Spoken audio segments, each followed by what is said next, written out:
stripped and they're in the stands, they're earning now. I always think you could buy a crib in Battersea a week, every month. Is that what happens? Are you thinking that way at 24? Are you saying, this I wish I did. This comes back to the literacy point, but I'm thinking, no, just buy the whole road. Do you know what the way I look at it now? Tell me. Is like if my son started earning 10, 20 grand a week, 30 grand a week, whatever, I'd just be saying to him, what do you need to live? And let's just be a bit tight with it. So if you need 10% a week, that's a lot still, yeah, to live on. Let's say you're going to that other 90%. Let's invest it. Like you don't need it. Like and maybe invest a fraction of it in something that's liquid that you can actually take cash out when you need it if you need another lump. But the main majority of that, let's just invest it. So this isn't happening right now? Not enough. I don't think. Because I just see far too many of them are buying up so much mad stuff. So all that is just going on drip. Yeah, it's just going on drip. Cars, like, really? Like, and I get it. Listen, go and enjoy yourself. 100%. For a month or 2 months. Because a month or 2 month wages for these big boys, you can buy all that drip. Problem is, there's a new one that comes out next month. Yeah, but the new watch that comes out. how many Protect can you have? I know, man, but I get it. It is mouth-watering. When you've had nothing, no access, and then you've got access to everything. Bro, it's hard, man. I used to come in with so many bags from the shops. And my mum used to say, what are you doing? Even on that point, Premier League players, some of these guys making 100 bags a week. After tax, let's say it's half that. That's the problem. Sure, but even after that... It's 200. A week, even if you go and drop 20, 30 in Selfridges, that's still light. Then you go to tape and you're buying bottles. But you got to look at it and go, if you spend 30 grand in Selfridges or Harvey Nicks or wherever Harrods, yeah, you've had to earn 60. Yeah, but some of these guys are. As you say, some of these mid-tier Premier League players are. I know, man, but also this is you've got at that level of money, you've probably got a 6 year, maybe 10 if you're great. At that level, big money, your peak, yeah? You've got another 40, 50 years to live, if you're lucky. So that money's got to last unless you're good at the next business. That's where I've been fortunate. I've had another life of business as well, that I've been able to earn money, yeah? But some of these guys, they don't earn no more money. They'll never ever. I earn more money now than when I played. Like, most of these guys that come out of the game ain't going to do that. They're never going to earn anywhere a fraction of what they're earning now. But you can't create enough of a surplus in that window that holds you over, even with some moderate financial literacy. If you're playing in your 10-year window and you're making 30 million gross across your career, let's just say, it's not bad. Like that. That ain't lasting. You don't think so? No, but you've got to invest it. If you invest it right, fine. Yeah. But how many are investing right? I hope more than what I think are. Fine. But because the problem is, right, is there's not enough people that can put their pride and ego to one side to tell enough of these stories of where it went wrong. For the younger generation to go, rah, what that happened? I'm scared. Yeah. Right, brother, sister, dad, look after my money, please. Do you know what I mean? And I think that's where it's got to get to. Maybe I'm speaking from a place of ignorance, never been in the situation. To me, I did economics at university. You're different, man. You can see I like this stuff. Yeah, you're different. So maybe I'm thinking about it differently. Your content tells me that. Sometimes I'm just like, how are you messing this up? Well, that might be your business then. The education to athletes. Yeah, like or let me go to Chelsea, go to Arsenal. Guys, let me handle your money. I'm the guy who does money. I'm the guy who finances the football. Sport. Do you know what I mean? You've done economics at school, I didn't know that. I did, yeah. But like, I've got friends in groups. I've got friends who are teachers, right? From my state who are teachers, who in the group are going, how can these men lose money? Right? He said, I can't understand it. And I'm like, yeah, but you're educated. Also, you ain't had that money land in your account.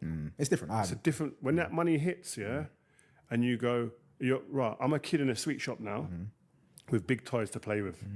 And I've got the finance to back it. And I can floss on people.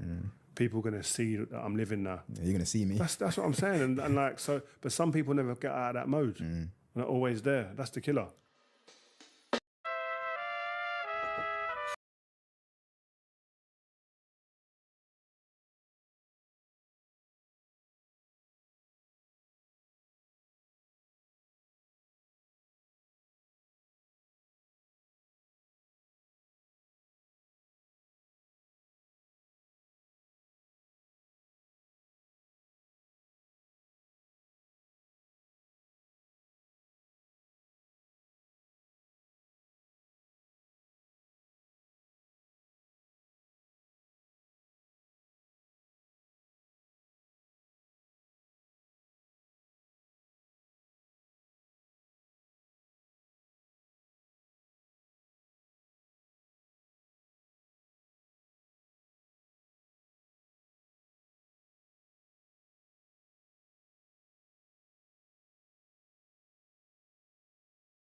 I'll tell my younger self now to go.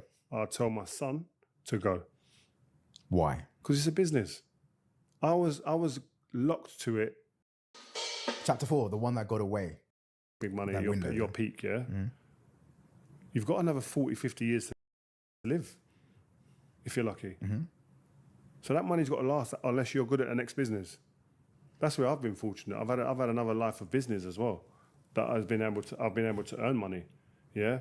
But some of these guys, they don't earn no more money. They'll never ever. I earn more money now than when I played. Like, most of these guys that come out of the game ain't going to do that. They're never going to earn anywhere a fraction of what they're earning now. But you can't create enough of a surplus in that window that holds you over, even with some moderate financial literacy. If you're playing in your 10-year window and you're making 30 million gross across your career, let's just say, it's not bad. Like that. That ain't lasting. You don't think so? No, but you've got to invest it. If you invest it right, Fine. yeah. But how many invest in right? I hope more than what I think are. Fine. But because the problem is, right, is there's not enough people that can put their pride and ego to one side to tell enough of these stories of where it went wrong. For the younger generation to go, rah, what that happened? I'm scared. Yeah. Right, brother, sister, dad, look after my money, please. Do you know what I mean? And I think that's where it's got to get to. Maybe I'm speaking from a place of ignorance, never been in the situation. To me, I did economics at university. You're different, man. You can see I like this stuff. Yeah, you're different. So maybe I'm thinking about it differently. Your But content tells me that. Sometimes I'm just like, how are you messing this up? Well, that might be your business then. The education to athletes. Yeah, like or let me go to Chelsea, go to Arsenal, guys. Let me handle your money. I'm the guy who does money. I'm the guy who finances the football, sport. Do you know what I mean? You've done economics at school. I didn't know that. I did. Yeah. But like, I've got friends in groups. I've got friends who are teachers, right? From my estate who are teachers, who in the group are going, how can these men lose money? Manchester City's Omar Mamouche. We are underway then in this Group G match between Belgium and Iran here on BBC Radio 5 Live and BBC Sounds in Vancouver. And what is interesting about the Egypt lineup from the first game, Gabs, is Hossam Hassan tried to do something a little bit different with Mo Salah in that three behind Omar Mamouche and play him in the centre of that three, which obviously is not something we're used to seeing with him from Liverpool down the years. There's a nice ball forward here. Can New Zealand do anything with this in the early touches of this game? Cross into the area, dangerous, just from the byline on the right-hand side, that coming from Callum McCowart. And Egypt, not entirely convincingly, tried to get that clear from their area. We'll bring in Gab Sequani in a second, but McCowart again on the ball, now out on the right-hand side with Sarpreet Singh, and the ball's forced out of play by Egypt for a throw-in, which McCowart takes very quickly for New Zealand, all in white. That one's curled into the area, headed out by Egypt, who were trying to get clear from their area and win a free kick just outside their D. That's Omar Mamouche brought down. So Gab Sequani, yeah, we're going to be keeping an eye, aren't we, on the movement of Mo Salah and where he is in that three behind Omar Mamouche in the early stages. Yeah, it does look like he's still playing slightly behind Mamouche, playing a bit more central. I don't know if that's to save his legs and to let his quality work in the middle, but we're used to seeing him out wide and cutting inside on his left foot, so it will be interesting to see. Here we go, a nice run into the area down the left-hand side from Omar Mamouche. Nicely dealt with by Finn Sermon. Again, the ball is then got under control by that New Zealand defence, and it's back with their keeper, Max Crocombe. So New Zealand in all white, jerseys, shorts and socks, attacking the goal towards our right-hand side in this first half. Egypt in their sort of familiar kit that we would expect from them, red jerseys, black shorts and socks, attacking the goal towards our right, and in their defensive final third at the moment. Strong foundations of defence have been a big sort of positive and something that these sides both like to build on, Gabs. Yeah, it is, and I mean, it's important. But they know what's at stake here, and the group's wide open, so I think we will see more risk. We've seen New Zealand have a good start on the front foot, then we've seen Egypt attack down with Mamouche as well, so we're seeing a little bit more risk to try and get that first win, to really impose himself in this group. Iman Ashour, goal scorer for Egypt against Belgium, just brought down, so it will be an Egypt free kick, but a really positive start for New Zealand, and there is definitely that sense that both these sides have really got nothing to lose in a group that is so tight, as we were saying. 3 matches so far in Group G, 3 draws, everything to play for all four of these nations, heading not just into this match for New Zealand and Egypt, but also into their final group games in a couple of days' time. So fascinatingly set up Group G, and it will be interesting to see how this one plays out in the coming hours. Should say as well, our referee this evening from the UAE, Omar Al Ali, taking charge of this match at BC Place Vancouver Stadium. And the ball goes out of play on this near side touchline for a throw-in. And well, it does feel like New Zealand have really come out with a bit between their teeth in the opening minutes of this match, Gavs. Yeah, they have, and I mean, they've got nothing to fear, really. From what we've seen, they can certainly compete at this level. And I think it's just, again, it's one of the games that any of these sides could make history, and it's a chance for them to make history and also to get their first win in the World Cup. So from what we can see so far, both sides are, you know, letting the shackles off a little bit and trying to attack the opposition. You can hear the bubble of excitement in the crowd behind Gabs as he was talking there, because the Egypt skipper Mohamed Salah getting on the ball down the Egypt right-hand side. Here he is again, just inside the New Zealand half. Looped that one forward for Mamouche to try and run onto, but Crocombe very quickly out to the edge of area and gathers that one safely for New Zealand. He's going to have to be very alert, Max Crocombe, because already we can see that Omar Mamouche is really going to try and put that pressure on the New Zealand defence, try and force the mistake as New Zealand tried to go on the attack at the other end, Sarpreet Singh, but again, too much of that shown to the Egypt keeper, and he clears it back up towards the halfway line. So 0-0 in the early stages between New Zealand and Egypt here on BBC Radio 5 Live. This is the first World Cup meeting between these two sides as well. Never met before on this stage, only the second or third World Cup that New Zealand have played at before. And the first meeting with an African side as well, not just with this Egypt side. As Mo Salah again, that's a nice link-up play to Omar Mamouche, edge of the New Zealand 18-yard box. And again, New Zealand attempt to clear it, and they are looking a little bit nervy when the two big Egypt players, Omar Mamouche and Mo Salah, get on the ball, New Zealand, and no wonder, I suppose, Gavs. Yeah, as you mentioned, anytime Mo Salah gets hold of the ball, the crowd are on their feet, and there is fantastic play for him. What we're used to seeing him hanging around in that wide area, cutting inside, playing it to Marmouche, and it was his first touch that let him down there, Marmouche, and it could have been an opportunity there for Egypt. Crocombe sends the ball forward from the edge of the 6-yard area for New Zealand up towards the halfway line. So they've not met at a World Cup before, these two sides, but in their last 3 matches against New Zealand, Egypt are unbeaten, 2 wins and a draw, so they should be confident that they are the side who should have the advantage in this match. Shot from Mo Salah, edge of the D, deflects off a couple of New Zealand white shirts, and they get it back under control and send it back up towards the halfway line. McCowett trying to get this one under control for New Zealand, but they're forced back into their half. This is good pressing from Egypt in the early stages to really try and test the mettle of New Zealand here. And Singh with a bit of a loose pass as he's put under pressure by the Egypt midfield, and here they try to go forward again, though, the all-white shirts of New Zealand. Elijah Just, that's a really nice link-up play with Chris Wood, feeding the ball into Singh, and just wide of the right post, took on the shot outside of the Egypt area in the D with the shot. Goes wide of the right post, but really good counter-attacking move forward from New Zealand, 0-0. It was, again, the focal point was Chris Wood there. Once he got hold of the ball, played it out wide. Fantastic ball into the box, and couldn't quite get hold of it. But again, it's a warning shot there for Egypt. That they are dangerous, New Zealand, going forward. Also seeing as well the shot from Mo Salah on our replay monitors at the other end that was blocked. So already the players I think we would expect to be talking about in this match, the talismans for both sides, are really having an impact, and Mo Salah's just skipped past the attempted challenge there from Elijah Just, but New Zealand do well to wing it back, and Elijah Just has the nice 1-2 in the centre of the park with Joe Bell.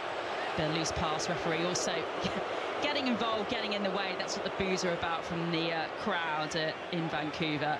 And that will be a pause in play with the game about to get back underway.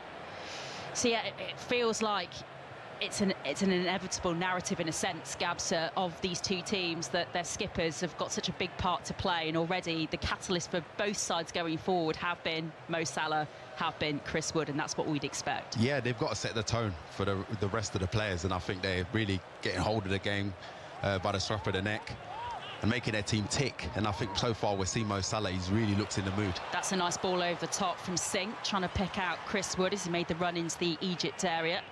It's forced back to him in the centre circle, chests it down, gets it back under control, looking really bright, the New Zealand number 10 in the early stages.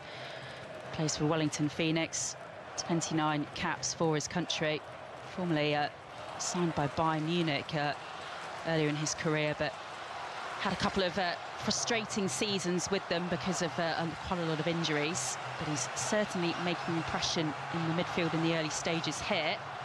New Zealand progressing, trying to work forward into Egypt's half. And just trying to calm things down a bit. It's been a kind of a start of a million miles an hour in a sense, Gabriel Squad. Yeah, it's been frantic. And I think to just calm things down a bit, I've been obviously with probably the fatigue as well, with the games coming thick and fast. I think you need to just calm things down and relax a little bit, because as you said, it's changing hands so quickly. It's been really frantic in the opening stages. Sure, trying to work the ball down the left-hand side with Ahmad Fatou. And Egypt forced back to their defence with Yasser Ibrahim out on the right-hand side now with Haney. So New Zealand 0, Egypt 0 in this second of the two matches in Group G in the last couple of hours. This 2026 FIFA World Cup.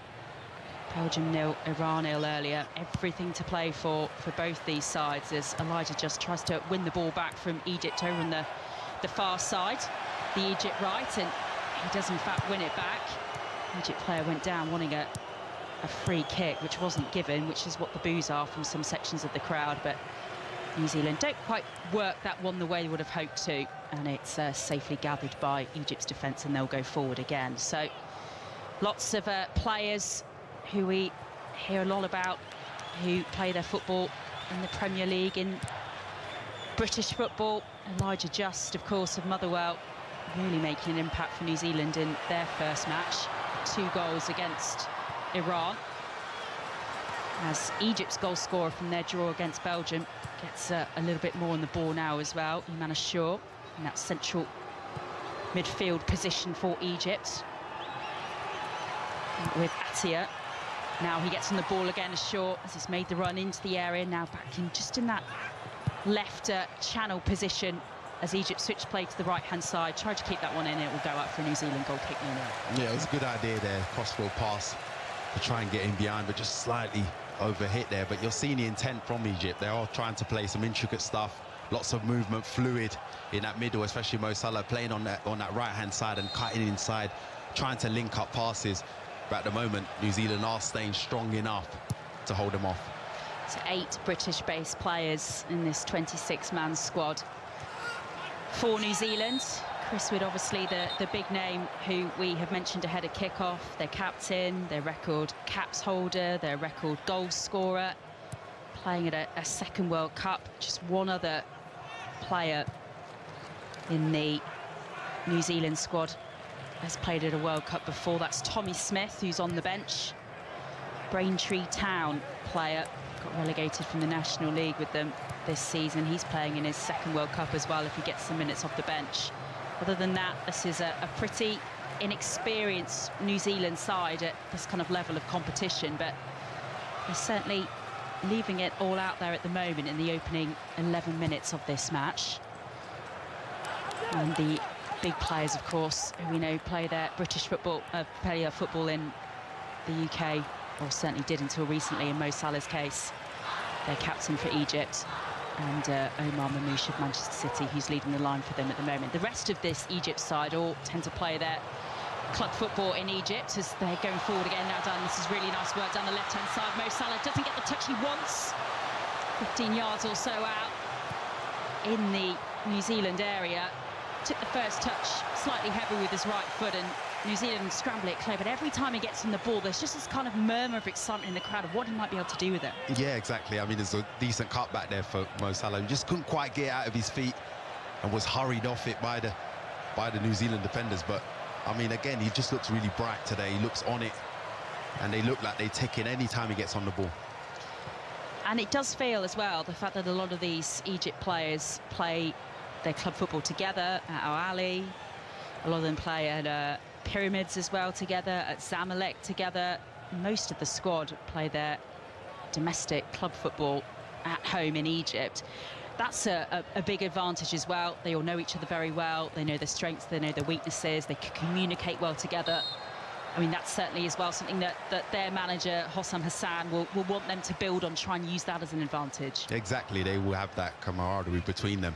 They all know each other very well, and you sprinkle a few stars in there like Marmoush and Salah, and it adds to that quality. Here you go, New Zealand. Just weathered a little bit of Egyptian pressure here on BBC Radio 5 up on BBC Sounds. Elijah just shot into the left post, near side post, and it's blocked very smartly by Shabir. He had to go down low quickly to his right-hand side. I don't think he was necessarily expecting that to come in from Elijah Just. Good save needed, though. And Elijah Just picking up where he left off from match one. Yeah, no, he had to be alert there. I mean, Elijah Just there did the right thing. He had to hit the target. And hopefully, it was probably a save he should have made, and he did make the save, but he parried it in the correct area to take it away from danger. Well, Egypt weren't entirely happy that play was allowed to continue there, because Yasser Ibrahim, one of their defenders, had gone down earlier in a challenge. As we've seen in this World Cup, though, referee allowing play to continue, and Egypt having to obviously parry that one out for the first corner of the match. 14 minutes in for New Zealand from the left. New Zealand 0, Egypt 0.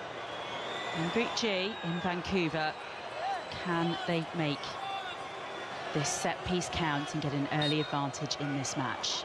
Corner's going to be swept in from the left-hand side, over to the far post and headed into the back of the net. What a start it is for New Zealand, and it's Finn Sermon, their 22-year-old defender, who wheels away in celebration. A perfectly weighted corner kick, the header from Sermon, no chance for the Egypt keeper, and New Zealand lead by a goal to nil. Fantastic lead there from Sermon. They're going to rely on set pieces in this game because they're a physical side. They're a bit more direct than Egypt. And those set pieces are going to be important. It's a fantastic header from Sermon. The timing, everything was perfect. Keeper, no chance. Really, really smartly executed corner kick routine, that from New Zealand. Just seeing again the leap that he gets there, the height he gets there, Sermon, Gabs, is so impressive, but Egypt will be very frustrated. He wasn't challenged at all. They didn't pick him up. No, the defending there is poor when you look at it from that point of view. I mean, but Sermon there, I mean, he's not complaining. I mean, he's put his country ahead there, and he wanted that more than any of the Egyptian defenders. He rose the highest. It was a fantastic header, and he was unstoppable.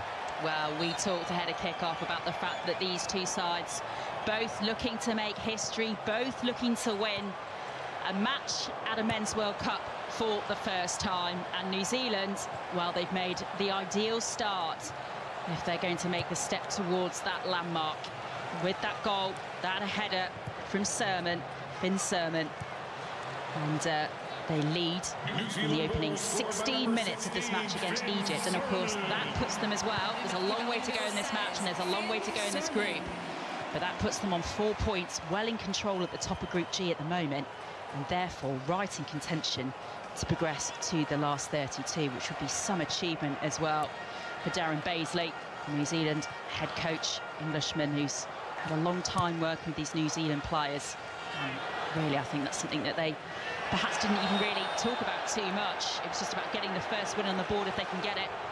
Going to the knockout stages would be such a moment for them as well. First caution of the match has come from Mohamed Lachine in that midfield area. Looked, do you think, as like a yellow, that one? You're nodding there, Gabs? Yeah, I think according to the rules now it is, you know, I would probably let that go on, but I mean, is there he's challenging. His foot's probably a bit too high there. Can have a bit of a pause and play here. Sarpreet Singh, who was on the end of that challenge from Lachine, just going to need a little bit of treatment as we're seeing some of the jubilant celebrations from some of the New Zealand fans in the stands. And again, having another look as well on the replay monitor at that header from Finn Sermon. Plays his football in the MLS in the USA for Portland Timbers, and of course managed by Phil Neville, and talked quite a lot in the build-up to this World Cup as well about how much he enjoys learning about sort of Phil Neville's playing careers and the experience that he has from obviously his time playing in the Premier League, managing as well, former England women's manager as well. So Finn Sermon talking quite a lot about that, and he's really stepped up on one of the biggest stages of all for New Zealand with that opening goal for them. 90 minutes play, New Zealand leading by a goal to nil. Yeah, I think that will probably settle them down a little bit more, but they're not sitting back. They're really going for it, New Zealand. They probably can smell blood here. They can. Elijah Just was trying to go on one of those, what now we know it to be one of those mazy, busy runs forwards. He was going on again, took on the shot, edge of the area, blocked again by Egypt. Another shot from New Zealand from the left, again blocked by Egypt, tried to prevent the corner. Ball goes out of play for a throw-in on the far side, the New Zealand left, but they're getting to watch quite a lot more of Elijah Just in this World Cup. He's a real pocket rocket, got the energy, got the speed, fizzed in again, that one by New Zealand in the area. Again, forcing the block from Shabir, again down low to his right-hand post. They have not settled at all in defence in the last few minutes. Egypt is, again, they're trying to weather some New Zealand storm. And eventually win the free kick, and we'll just pause for a moment as first caution for a New Zealand player is shown. That's to Sarpreet Singh, and Egypt take the restart very quickly with Shaw, who's making this run forward down the near side, the Egypt left. Just trying to compose themselves a little bit, it feels, at this point, Gabs. Obviously disappointed to concede so early on, but now they have the confidence to be able to create something, which they just tried to do, edge of the area. Ball goes out of play. And I think that is going to be the first Egypt corner of this match. New Zealand leading by a goal to nil. Yeah, they need to compose themselves. I mean, the goal was obviously a blow for them, but you can see the panic in the team now, trying to regroup. And I think this corner now is probably important for them now to keep the ball in the New Zealand and then to start creating more chances. Corner taken back towards the halfway line by Egypt, and then it's worked its way back towards the edge of the 18-yard box and comes back in and then goes wide. An attempt from Egypt there. That came from Mustafa Ziko. New Zealand yellow card to number 10, Sarpreet Singh. Last touch did come off a New Zealand shirt though, so it will be another corner for Egypt from the right this time, taken short this time by Omar Mamouche to assure. Too quickly taken, says our referee. And they want to go again, but instead actually what it is the new rules of this World Cup. Egypt were getting ready to take a second corner very, very quickly, and obviously the VAR officials have had a look at that and decided actually the last touch came off an Egypt shirt, and in fact it's a New Zealand goal kick, not another corner for Egypt. Yeah, I think when we first saw it, it did look like it'd come from off Zico, and I think that's definitely the right call, but they look very aggrieved by it, Egypt. These are the new rules, of course, that leagues are going to be asked to embrace as well come the new season in August. Some of the new rules that FIFA have introduced at this World Cup. Probably the standout one really is New Zealand shepherd the ball safely back to Crocombe, edge of the New Zealand area, is the 10-second rule for subs to leave the pitch. Gabs it, which is interesting, because obviously if they don't, then the player replacing them can't come on for a minute of play, and the man disadvantage can obviously have a big effect, and it's obviously to save time from FIFA. It's an interesting one, that one, and it'll be one that will take time for leagues domestically to get used to as well. Yeah, I'm surprised they're doing it in such a, at the world stage, to bring in those kind of rules. So it is quite interesting. Even the one where they cover their mouths, and that's another rule that I thought, to bring it in at such a big stage, it's going to take some time to get used to those things. Yeah, of course, we saw Miguel Almiron sent off for doing just that, covering his mouth, having a conversation after a foul had been committed. First incident of that's been used, as you might have heard the boos behind Gav Sequani there, because that is the crowd reacting to our first hydration break of this match. New Zealand leading by 1-0 in Group G. A goal scored by their defender Finn Sermon from a corner, a header. And Egypt taking this opportunity just to have a chat with their head coach. But we talk about hydration breaks if they're needed. I mean, in June in Vancouver, 20 degrees C, it's pretty cool. I mean, it's not really a hydration break for this match, is it? Forgive me, it's an ad break, isn't it, Gabs? Yeah, I would agree with that. You know, I don't think it's necessarily needed, but maybe it's just to bring parity to every single game. You know, every single game is having them, so they're probably just making sure that everyone has the same excuses, but I think it's more of an ad break. Already today, we've had some big results. We've mentioned already not such a big result elsewhere in Group G. 10-man Belgium 0, Iran 0. In the last hour or so, you would have heard here on BBC Radio 5 Live, another fantastic draw for Cape Verde. Uruguay 2, Cape Verde 2. Earlier in that group as well, Spain 4, Saudi Arabia 0. But that means that Cape Verde are well in the mix. Gabs heading into their final group match in a couple of days' time, and we were talking about this ahead of kick-off. Aside from Tunisia, who went out yesterday, a pretty sorry display for them in their second group match for them against Japan yesterday, losing 4-0 in that match. But other than that, the 9 other African teams at this expanded World Cup, well, they've all really given an excellent account of themselves, including DR Congo, of course, your side. Yeah, no, I mean, they really have. They're doing the country, the continent proud. But I think that because there was a lot of talk about having 10 African teams and whether that will bring the quality down, it hasn't so far, apart from Tunisia. Everyone else is really performing to their best of their ability. For DR Congo to get that draw against Portugal, just a word on your side.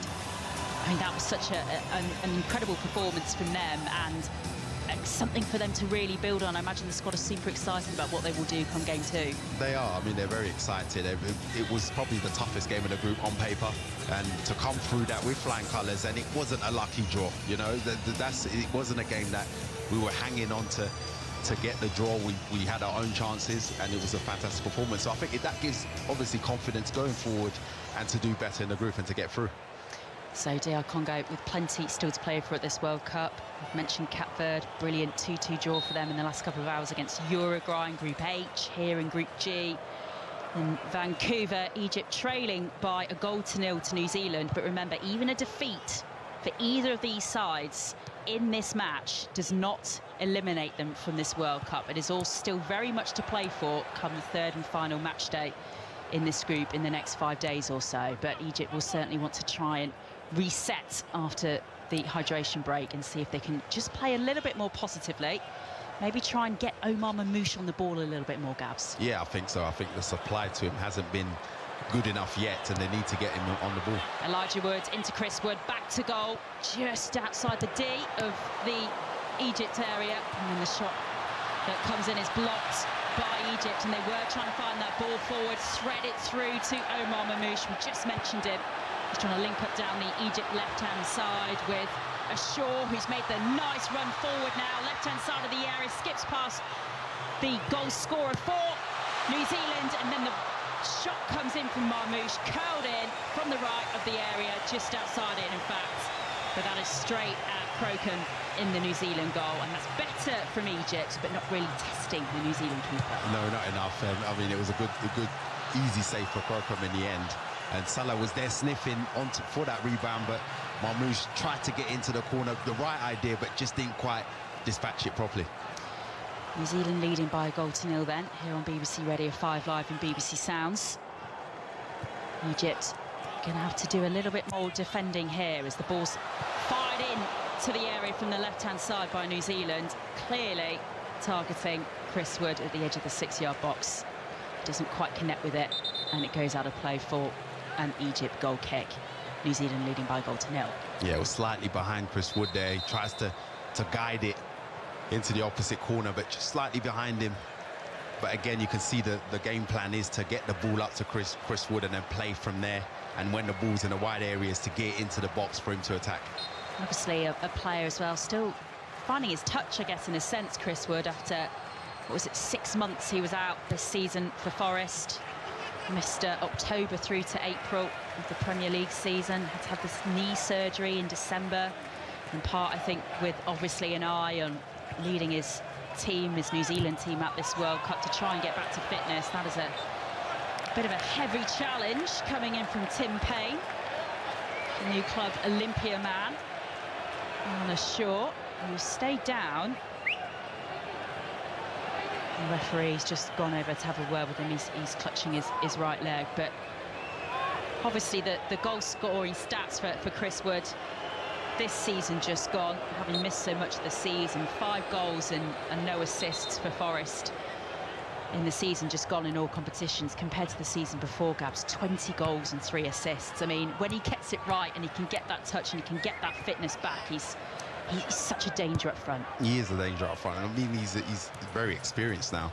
He's 34 now, so he's not, you know, he's in the twilight years of his career now. He knows exactly where he needs to be. He makes his runs very intelligently, doesn't really run around, stays up top and becomes the focal point of the team. And I think that's what we've seen with New Zealand. They're a bit more direct, play the ball into him and let him do what he does in the right areas. And that link-up play with Elijah Just as the ball's gone out of play for a throw on the far side for Egypt, their right-hand side. That's something we're really starting to enjoy in the first match or so of New Zealand's World Cup. It's been a relationship that is clearly something that just has come together really nicely for them. Yeah, it's working. I mean, when you've got Elijah Just, who likes to run around, you've got Chris Wood, who likes to hold the ball up and feed other players. I mean, it works exactly how you just said.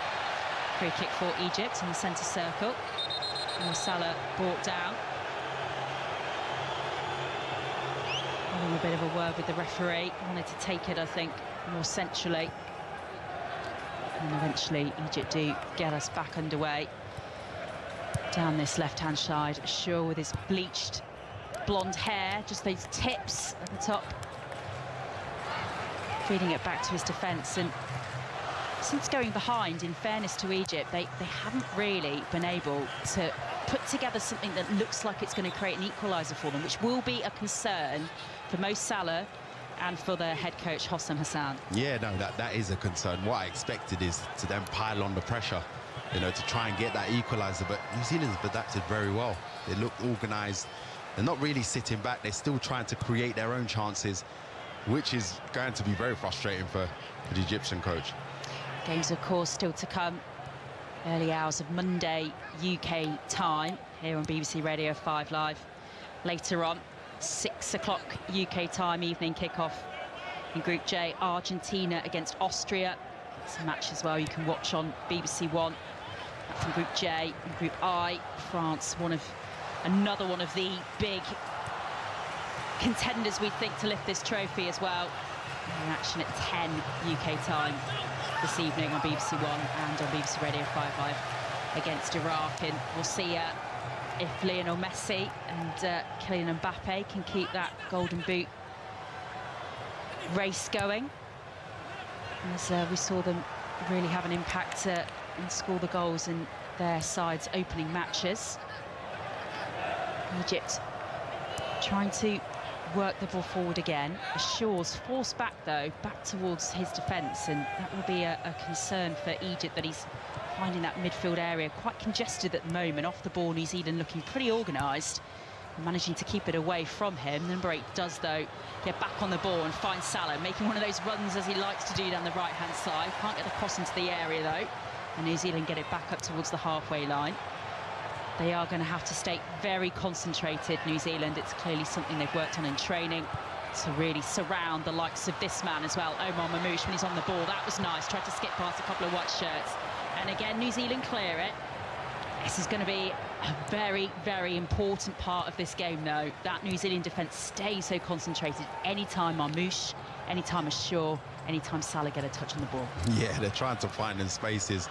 Salah, we've seen it a few times there, Mamouche, but he's surrounded by 2 or 3 players each time, so they are very concentrated. And this is something I think they've clearly worked on And because they've got the lead, they've got something to hold on to, so it's really frustrating for Egypt. That is the voice of the former DR Congo defender, Gabriel Sequani, with us here on BBC Radio 5 Live. 32 minutes played in this match in Group G between New Zealand and Egypt, and still New Zealand leading by a goal to nil. A goal early on, that header in the 16th minute from a corner from Finn Sermon is the difference. And this will be a display so far that Darren Baisley, the New Zealand head coach, just standing at the edge of his technical area, all in black, just pointing and directing where he wants his defence to line up, where he wants Chris Wood to be staying as well, to be that target man for his side. He will be very happy with what he's seen from his team so far in this match.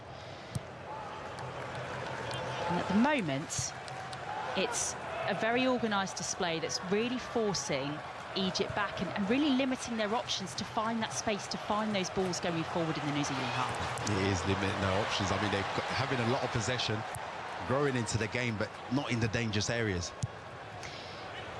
Ball over the top from Egypt just kind of sums up there what Gabs is saying, that they're struggling to find the space, had to go for the ball over the top.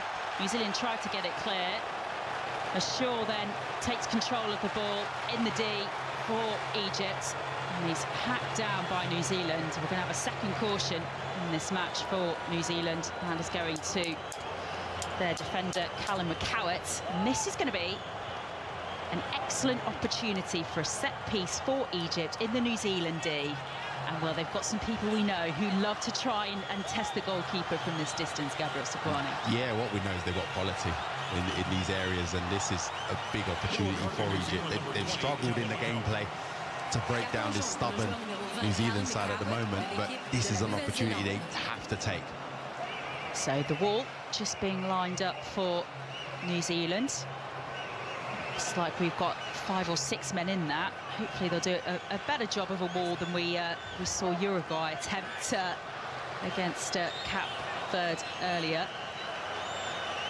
Their first goal for the African side, pretty much going straight through that and past the keeper for the opening goal in that match. And they can watch highlights on the BBC Sport website and app as well. There's plenty of Egypt players standing over this. Free kick amongst them, no surprise, I think. Omar Mamouche of Manchester City. Mo Salah, most recently of Liverpool. Where is he going to be playing his club football next season? And it is left for Mo Salah, who fires it just wide of the left post. There was a little bit of a trickery there from Egypt. Looked like Mamouche was going to take the shot on. Small backheel to Salah, who fires it just off target. Yeah, clearly one from the training ground. And Mo Salah just trying to find that corner, but he just couldn't quite wrap his foot around it enough. It's a warning shot, but I think that's a safe one for the goalkeeper who saw it going wide. 36 minutes played in this match in Vancouver. New Zealand looking to add to their goal advantage, trying to get the cut back in from the left-hand side, moving forward very, very quickly from the restart, but forced back towards the halfway line. Games obviously, of course, continue to come thick and fast. We've mentioned Argentina and France playing later this Monday UK time, and then of course tomorrow, and it is tomorrow UK time now, England's second group match against Ghana in Boston. It's a 9 o'clock evening UK time kickoff. Full commentary here on BBC Radio 5 Live. Scotland's third game, that's a massive one for them against Brazil, and follows on Wednesday night. That's an 11 o'clock evening kickoff UK time in Miami. But yeah, England-Ghana again. We're talking about the African teams, Gabs. I mean, that's a big challenge for Ghana in that match against England. It is a big challenge, and they're looking forward to it. From all the clips I've seen of their camp, they're really pumped for the game. And I mean, there's a lot of Ghanaians in the UK as well who are looking forward to watching that one. So I think it will be a good game. I think England have set their stall out, shown us how good they can be, especially in the last game, in the second half, especially against Croatia. So it will be a big test for Ghana, but I think it will be tougher than probably we expect. And a reminder as well, it's not the only World Cup ongoing at the moment. Women's T20 World Cup is also being played at the moment here in the UK. And we've got full coverage for you of all the matches, ball by ball commentary. That resumes on Tuesday. And that will be on 5 Sports Extra. And later this Monday, UK, full coverage of the County Championship. Chris Wood back to goal. Ball was fed to him as he made the run forward into the Egypt box. Offside flag went up. Egypt free kick. New Zealand leading by 1-0. Again, a clever run from Wood there. Just probably went slightly ahead of time there. Again, he's the target man, spotted out by his teammates. With his back to goal there, it was always dangerous. But lucky for the Egyptian defence that the offside flag went up.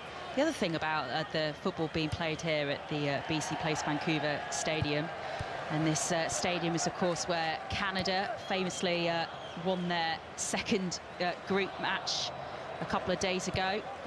A big moment for them and an achievement that both of these sides here in Group G are trying to match this evening, trying to get a first win at a Men's World Cup.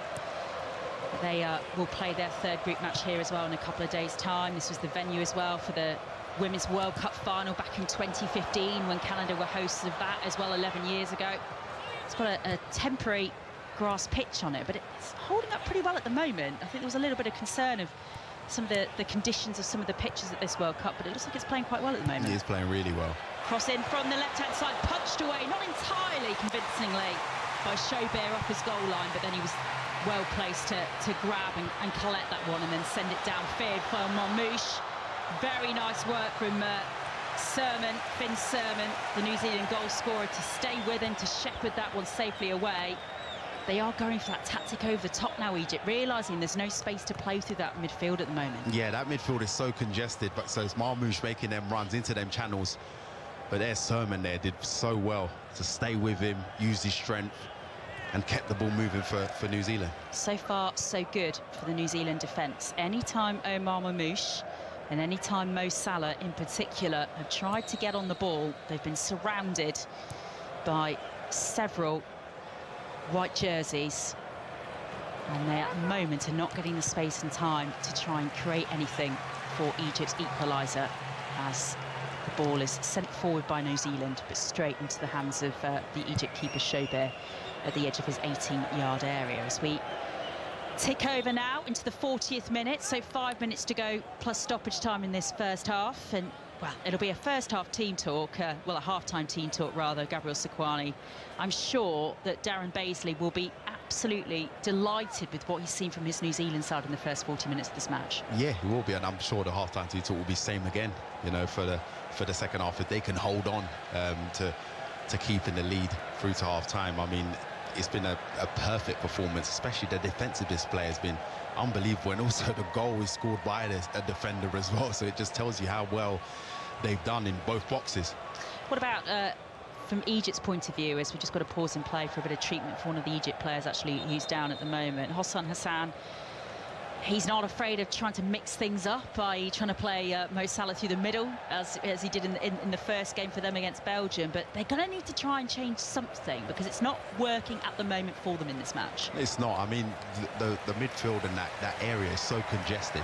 They probably need to go wide in the wide areas and try and exploit those spaces, because at the moment they're trying to play intricate passes into the middle and they're being swarmed by New Zealand players. How can they try and get Omar Marmouche more into this, have him have a more active role in it? Because at the moment he is being bullied off the ball in a sense. He is. I mean, I think he's coming short too many times to try and get the ball. He has to try and stretch them. His strength is running direct, so he has to try and get into the channels and balls in behind. Well, not good news for Egypt. We mentioned one of their players was down injured. That was actually Hamdi Fati, and he's had to be substituted actually just 4 minutes before half-time. So the first Egypt change in this match, an enforced one just before the break, which is not really what Hossan Hassan would have wanted to make. So Hamdi Fati has had to go off, and he's been replaced by Rami Rabia, plays his club football in the UAE. It's the 2018 World Cup for Egypt with injury. It was the last time actually Egypt played on this stage at a World Cup. 3 previous World Cups for Egypt: 1934, 1990, 2018. With the draw first up at this World Cup in Group G in 2026. That is 8 matches they have played so far at a World Cup, and no wins for them. New Zealand have played previously at 2 World Cups. They lost all 3 of the group games they played in 1982, they drew all three they played in 2010. That a squad that included Chris Wood. So this, in their 8th match at a World Cup. At the moment, they have the lead, and at the moment, on course to make that special bit of history, a first victory for their side at a World Cup. But they've got some defending to do here again. 2.5 minutes plus stoppage time to go until the half-time break, and Egypt have a free kick midway through the New Zealand half, deep on the left-hand side. And again, this is going to be one that you really imagine Egypt are going to try and attack. Those two players again, Salah and Marmoush, standing over. It's delivered into the area, headed out smartly by New Zealand, and Elijah just gets the left boot in to send that one further away and back up into Egypt's half. They just dealt with that very nicely. Yeah, they stood firm every set piece. They've really defended well, marked the men in the box, and look more hungry to win the headers in both penalty boxes, really. And I think, you know, they just need to carry on exactly what they're doing in terms of their defensive shape, not get too overawed by the possession that Egypt are having, just stay in their shapes. It looks to be working a treat.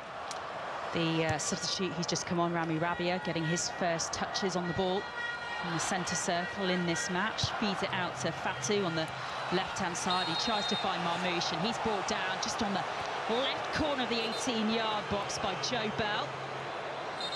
He doesn't get his card out, but Marmoush has stayed down. So we're going to have another free kick for Egypt.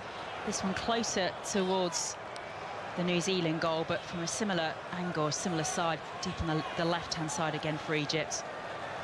As we tick over shortly into the last minute of the 45 in this first half. New Zealand still leading by a goal to nil, but Egypt with the set-piece opportunity to try and find an equaliser at what would be an ideal point in this match. 1-2, though, does not work out well. That was a training ground routine that just broke down, and again, New Zealand very easily able to deal with that set piece. Yeah, I mean, putting balls into the box hasn't been working, so they tried something different, tried something again intricate, but New Zealand are really standing up to the task. Ashore, who's playing out on this left-hand side, this near side for Egypt, trying to swerve the ball over to the far side, to the right, to pick out Salah. Goes straight out of play for a New Zealand goal kick. It's just interesting to see some of the body language from some of the Egypt players. Rabia, who's just come on to the pitch, of course, that sub, is just clapping his hands, the gestures that he's making, keep the energy levels up, just keep going. The thumbs up from Hossan Hassan as well, the Egypt head coach on the touchline. They've got to stay positive because they only trail by a goal to nil. And certainly as more of this match is played and the significance potentially of what New Zealand might hope to achieve, it's inevitable you'd think that Egypt will see more of the ball as the ball goes up for 4 minutes of stoppage time at the end of this first half, and 4 minutes then for Egypt to really try and pepper the New Zealand goal as we're into that first half stoppage time now. From the left, from the right rather, from Egypt, the ball attempted to be fed in by Zico, forced out of play for a throw-in, taken quickly by Egypt. Back to Atia in that Egypt midfield, looped forward to find Salah, playing on that right-hand side, ball crossing to the air from Zico, a shot with the left-footed poke just wide of the left post. That was the moment for Egypt. That's the best opportunity they've created in this match, and it's come in the first minute of stoppage time at the end of the first half. Yeah, it's certainly the best opportunity. That it seemed to land there in the perfect area for Ashore. But I think as he's stretching, he probably hasn't expected to get his foot on the end of it. I think if you've got to give some credit to Sermon as well for putting so much pressure on him. He's all over him. What a 46 minutes it's been for Finn Sermon in the colours of New Zealand this first half. The goal scorer for New Zealand at one end, and then absolutely tracking every run that Ashore and Omar Mamouche have made at the other end. And I think he was tracking the run of Ashore there, and he did enough to put him off and make sure he put his shot wide. Yeah, I mean, because he was so close to him, and he threw his body in the way as well. I mean, Ashore couldn't really get that clean contact, and it was just an awkward chance for Ashore. Well, that moment then for Egypt, that chance for Ashore, absolutely by some distance Egypt's best in this match in Group G in Vancouver, still trailing by a goal to nil to New Zealand. Still have a couple of minutes of stoppage time at the end of this first half here on BBC Radio 5 Live and BBC Sounds to try and make something happen, but Omar Mamouche trying to thread a ball forward into the New Zealand area, gets that one wrong and it rolls comfortably to the feet of Max Crocombe, the New Zealand keeper. From a New Zealand perspective, they obviously have the lead, Gabs, but will it be concerning at all for them that obviously beyond the goal that they've scored, they haven't really created anything going forward at all? I'm struggling to think of beyond that header from a corner from Sermon that there haven't been opportunities for them to add a second.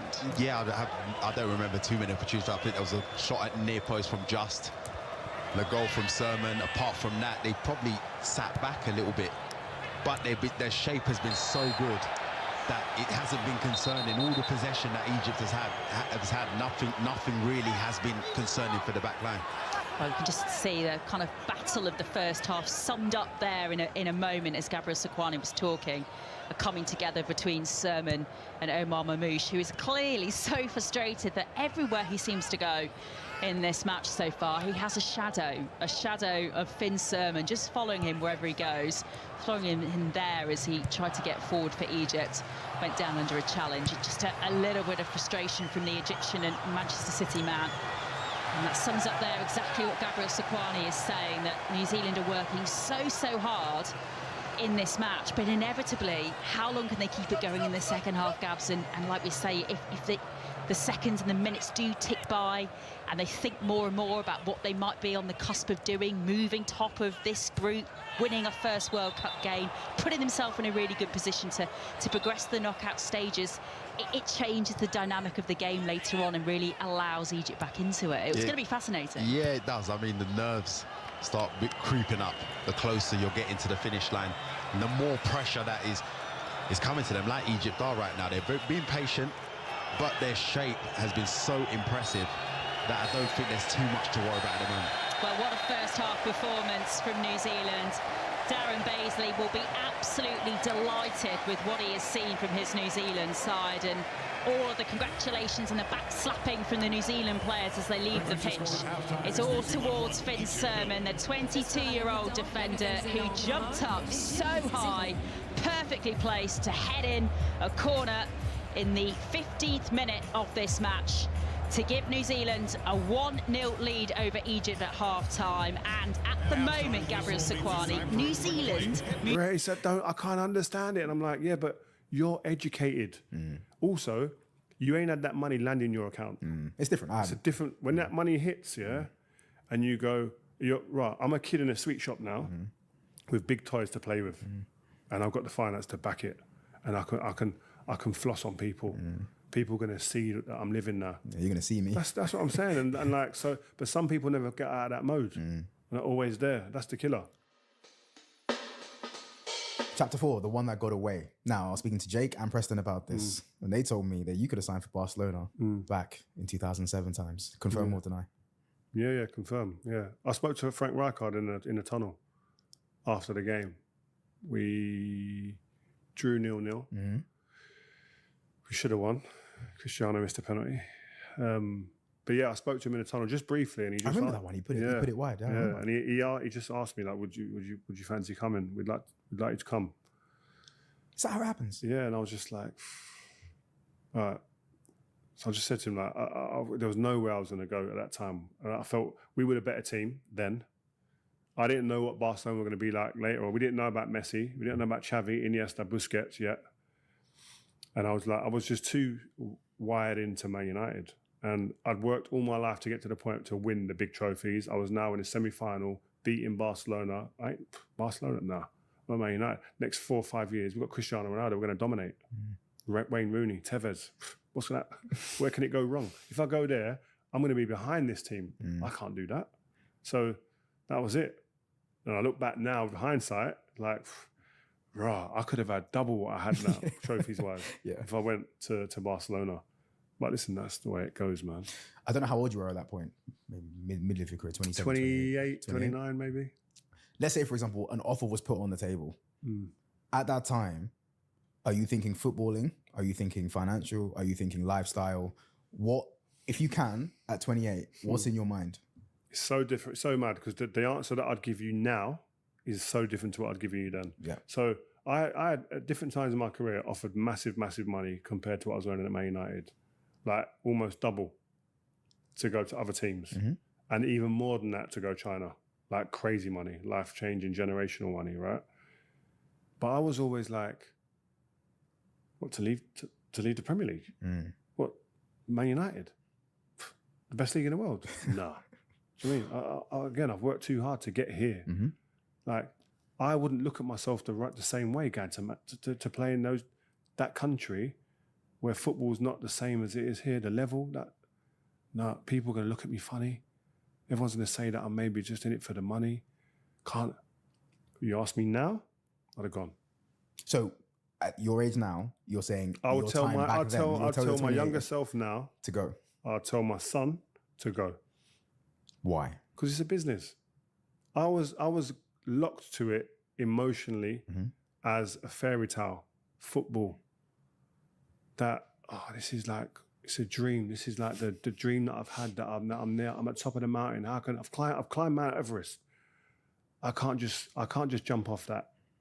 I've worked too hard. I've broken fingernails to get up here. Sweat, blood and tears. And I'm going to make an easy choice and go and have an easy life and just ride it into the sunset and just earn a lot of money. But the value of playing football gone. Now, I'll be off. So it would mean less Premier Leagues. Less Premier Leagues. Maybe not. But no. If I'd have to have won the Premier League a couple of times, and I'd have to have won the Champions League like I did. I was fortunate to get in them positions. And I'd have took half. I'd have cut my career in half and just gone. So you would have been in Guangzhou, Evergrande. Yeah, I'd have been in China somewhere because. Listen, again, like I travel around the world now with Rio Presents, and I'm really lucky to do that. And the adulation that I get, and the adulation that my young family, kids see now, it is a nice thing. But you have that.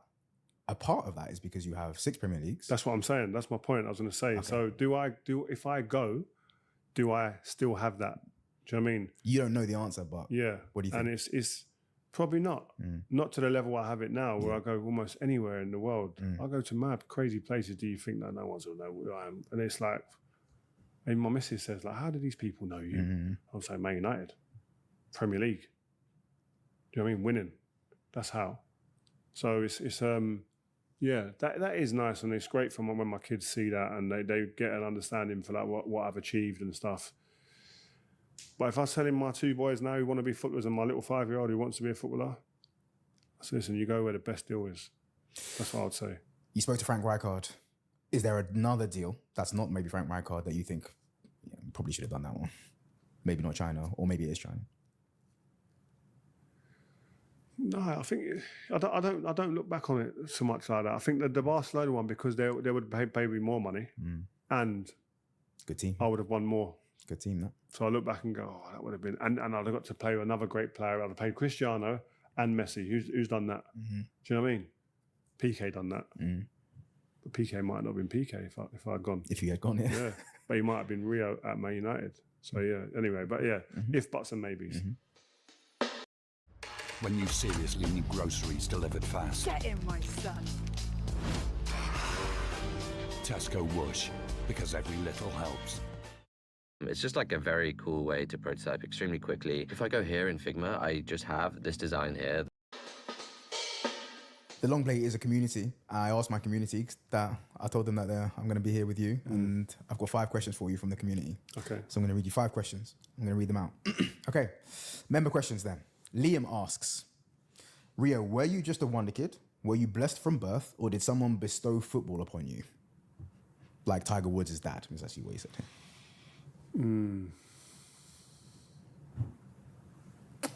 I think I had a bit of both. I was blessed with good genetics. Like physically, I was always quicker, stronger than everybody. Not so much stronger, but always quicker and agile. But I think I was blessed with a work ethic. I had a work ethic that I could outrun. I could outwork everyone. Older than me, younger than me, same age as me. I was willing to go that extra bit when I was growing up, and I was eager to learn. And I had a guy called Dave Goodwin, who's no longer with us now, passed away a couple of years ago, but he was a football scout for like Middlesbrough, Charlton. Used to go and watch games with the first team and do match reports. He'd take me with him and he'd go, right, what that team doing? What's their formation? Write it down for me. What are they doing at corners? Write it down for me. So I was going to games as a kid and almost doing like data analysis almost before it was a thing, doing match reports, reading his match report, how he saw the game. And so all those things kind of culminated into helping me become a football player. Liam's been cheeky. He's asked 2 questions here. The second question is, would you have been successful in business without football? Yeah, I mean, listen, I was selling clothes as a kid. Do you know what I mean? My friend, I kicked a ball against his garage one time, and there was an affluent family, and I just went to his house once, and the garage door opened, loads of boxes. I said, "What's all that?" And he's going, "No, shut it. My dad's going to kill you. My dad will kill us. Please shut it." I said, No, come. What's in there? Pulled out a shirt, a pair of jeans. I said, "Bruv, let me sell these. I could sell these all day at football." The dad come out. "What are you doing?" I said, "Sorry," but the door opened, and I said, "Can I take a couple? Maybe take a box, please." He said, "All right, if you take a box, bring me back 50 quid. I end up earning about 85 quid. But to a kid, £35, oof. I come back and said, "Where's my next box? I need another box." I was selling them at West Ham. All my team had these blazers, different colours, like just from this man's garage. So I think I had a little, that spirit to make money. Where it had got me, I don't know. Okay. Rob asks, the way footballers are making money has changed so much in the last 10 years. Is there any player you see building business right now that you think is doing really well off the pitch? Ooh. Who's doing well? Gerard Piqué. He's retired, but Gerard Piqué, I think, is the best one. We need to speak about him, by the way. Yeah. I'd like you to help me get him on this podcast. Yeah, he'll do it. He's good. He's a great guy, great communicator. Again, he's from a background of an affluent family. His family were in business. So I think his dad was something to do with the football club as well. Okay. So he's had a very good upbringing, education in that sense. There's no surprise when I look at what he's doing. Bex has been phenomenal in a different way, really commercial, and then with the football club it being a real great crazy business play. Gary Neville's doing an amazing job with Overlap and the property stuff that he does in Manchester. He don't move out of Manchester with his property, very focused on that, which is good. They're the guys that immediately come to mind. Nev, Lineker, Rio. Is there like a little silent media competition going on between you three? Yeah, I think there will be a bit of energy between all of us. Yeah, I would say so. But again, like I always say this, like I'm a sharer. I'd always go on their shows. Do you know what I mean? You did. You went on Overlap. I've been on both of them, and because it's like I'm a team guy. Maybe it's the position I played, isn't it? I'm a team guy.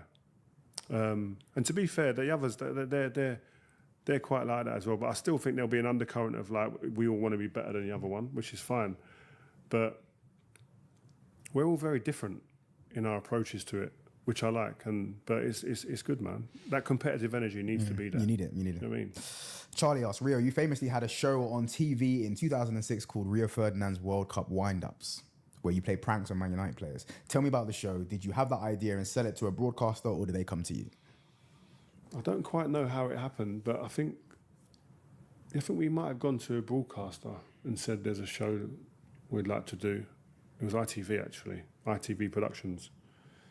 And they said yes. Ashton Kutcher was doing, remember the show Punk'd? So there's a bit of a take on that. And so we ended up doing it, man. And it was just like, that's a legendary bit of TV. But it's to get Bex in that situation, Rooney with the dog was amazing. Like these, and it was around a tournament. So watch this space anyway. Okay. It's a World Cup year. Well, we've got some World Cup shirts, some Rio Ferdinand era World Cup England jerseys. I'd like to ask you to sign these two, if you don't mind. And someone in my community is going to win. Okay, let me see that. You know what the best thing to do? Hold it like that. Go. Put it.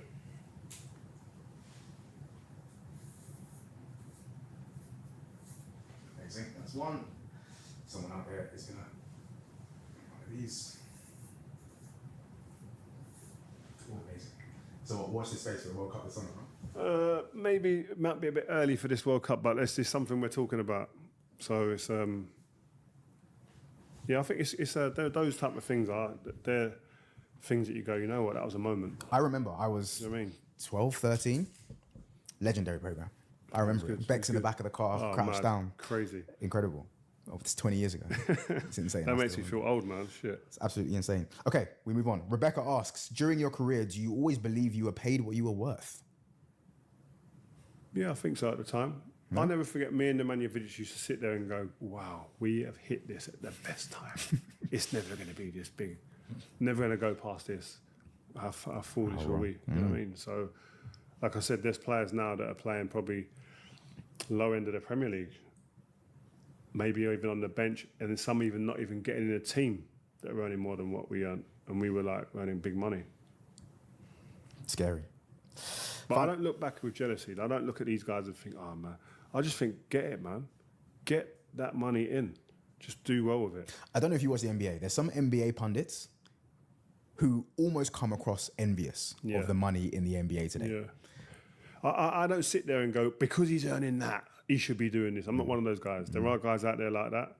Like the first thing that comes to mind when I'm critiquing a player ain't about what they're earning. It's how good you are. It's just how good you are. Like, why aren't you doing well? Like, that's what I need to find out and pick into that. It's not about what you're earning. Good luck, well done to get that contract. Do you know what I mean? It's like Sterling. I don't look at Sterling and think, oh my God, he's earning so much money. But so they were willing to pay him that. At the time, well he was done. worth that much. Take it. Right, but then if that doesn't go well, then might work out a way. Now he's gone to Feyenoord. Hopefully it works out for him. But I'll never look at someone like Raheem and go, because he's earning X amount of money, he should be doing this and that. Raheem is a legend to me. You can't chat to him. Chat to me about him. I love that guy. Final question from the members. Morgan asks, you are widely considered the best centre-back of our generation. Do you think the opportunities you have now are because you were so good at football? If you weren't as good as football, would you still have these opportunities? No, I'm absolutely aware that without my career as a footballer, without the success of the team that I played in, I wouldn't have a fraction of these opportunities that come my way. Like, do you think these founders or CEOs of these companies are coming to me and like fishing for me out of a pond of so many people? The access that they have to people, they have access to more people with better, bigger resources than me, but they're coming to me. It's absolutely because of how I played and especially what my team has achieved. I know what success looks like, and there are parallels from sport to business that can be drawn upon. That's where, again, a particular value in having someone like me be an investor or someone within the framework of that company.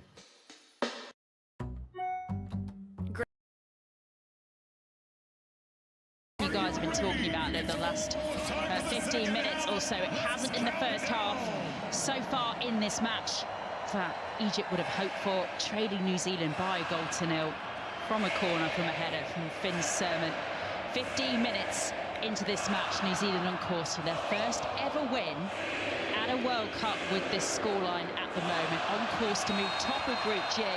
But as we get back underway in this second half, I wonder what the next 45 minutes is going to bring us here on BBC Radio 5 Live. Let's just remind you as well of the lineups as Egypt are going to build from the back. They are attacking the goal towards our right-hand side in this second half. Remember, they were forced to make a substitution just before half-time. Shobir, their goalkeeper, is in front of him, Haney, Yasser Ibrahim, Hamdi Fati was the player who was replaced. So that's a brilliant start for Egypt. Mo Salah trying to get a toe, stretching up high, edge of the 6-yard area as Egypt tried to get forward almost instantly from kick-off. And New Zealand just about getting it clear. Cross came to him from the right-hand side. He tried to just get it under control, but a slight heavy touch from the former Liverpool man, Gambia. Yeah, it was slightly heavy, and then he tried to stretch to sort of get a toe on the ball. But again, it's a good intense start from Egypt. You can see so far they're really putting on the pressure. Ashore playing on that far side, the Egypt left, looking bright in the opening seconds of this second half. And then the ball swept into the area. Salah was loitering, edge of the 18-yard box. Zico was in there, and then Bell with the foul by New Zealand, and it's going to be a free kick for Egypt, pretty centrally midway through the New Zealand half. And whilst they prepare to take this, very quickly running through the rest of the Egypt lineup, as we say, Hamdi Fati replaced just before half-time by Rami Rabia, Ahmed Fatou, and then Atia and Lachine in front of them. Zico, Salah, the captain, ashore.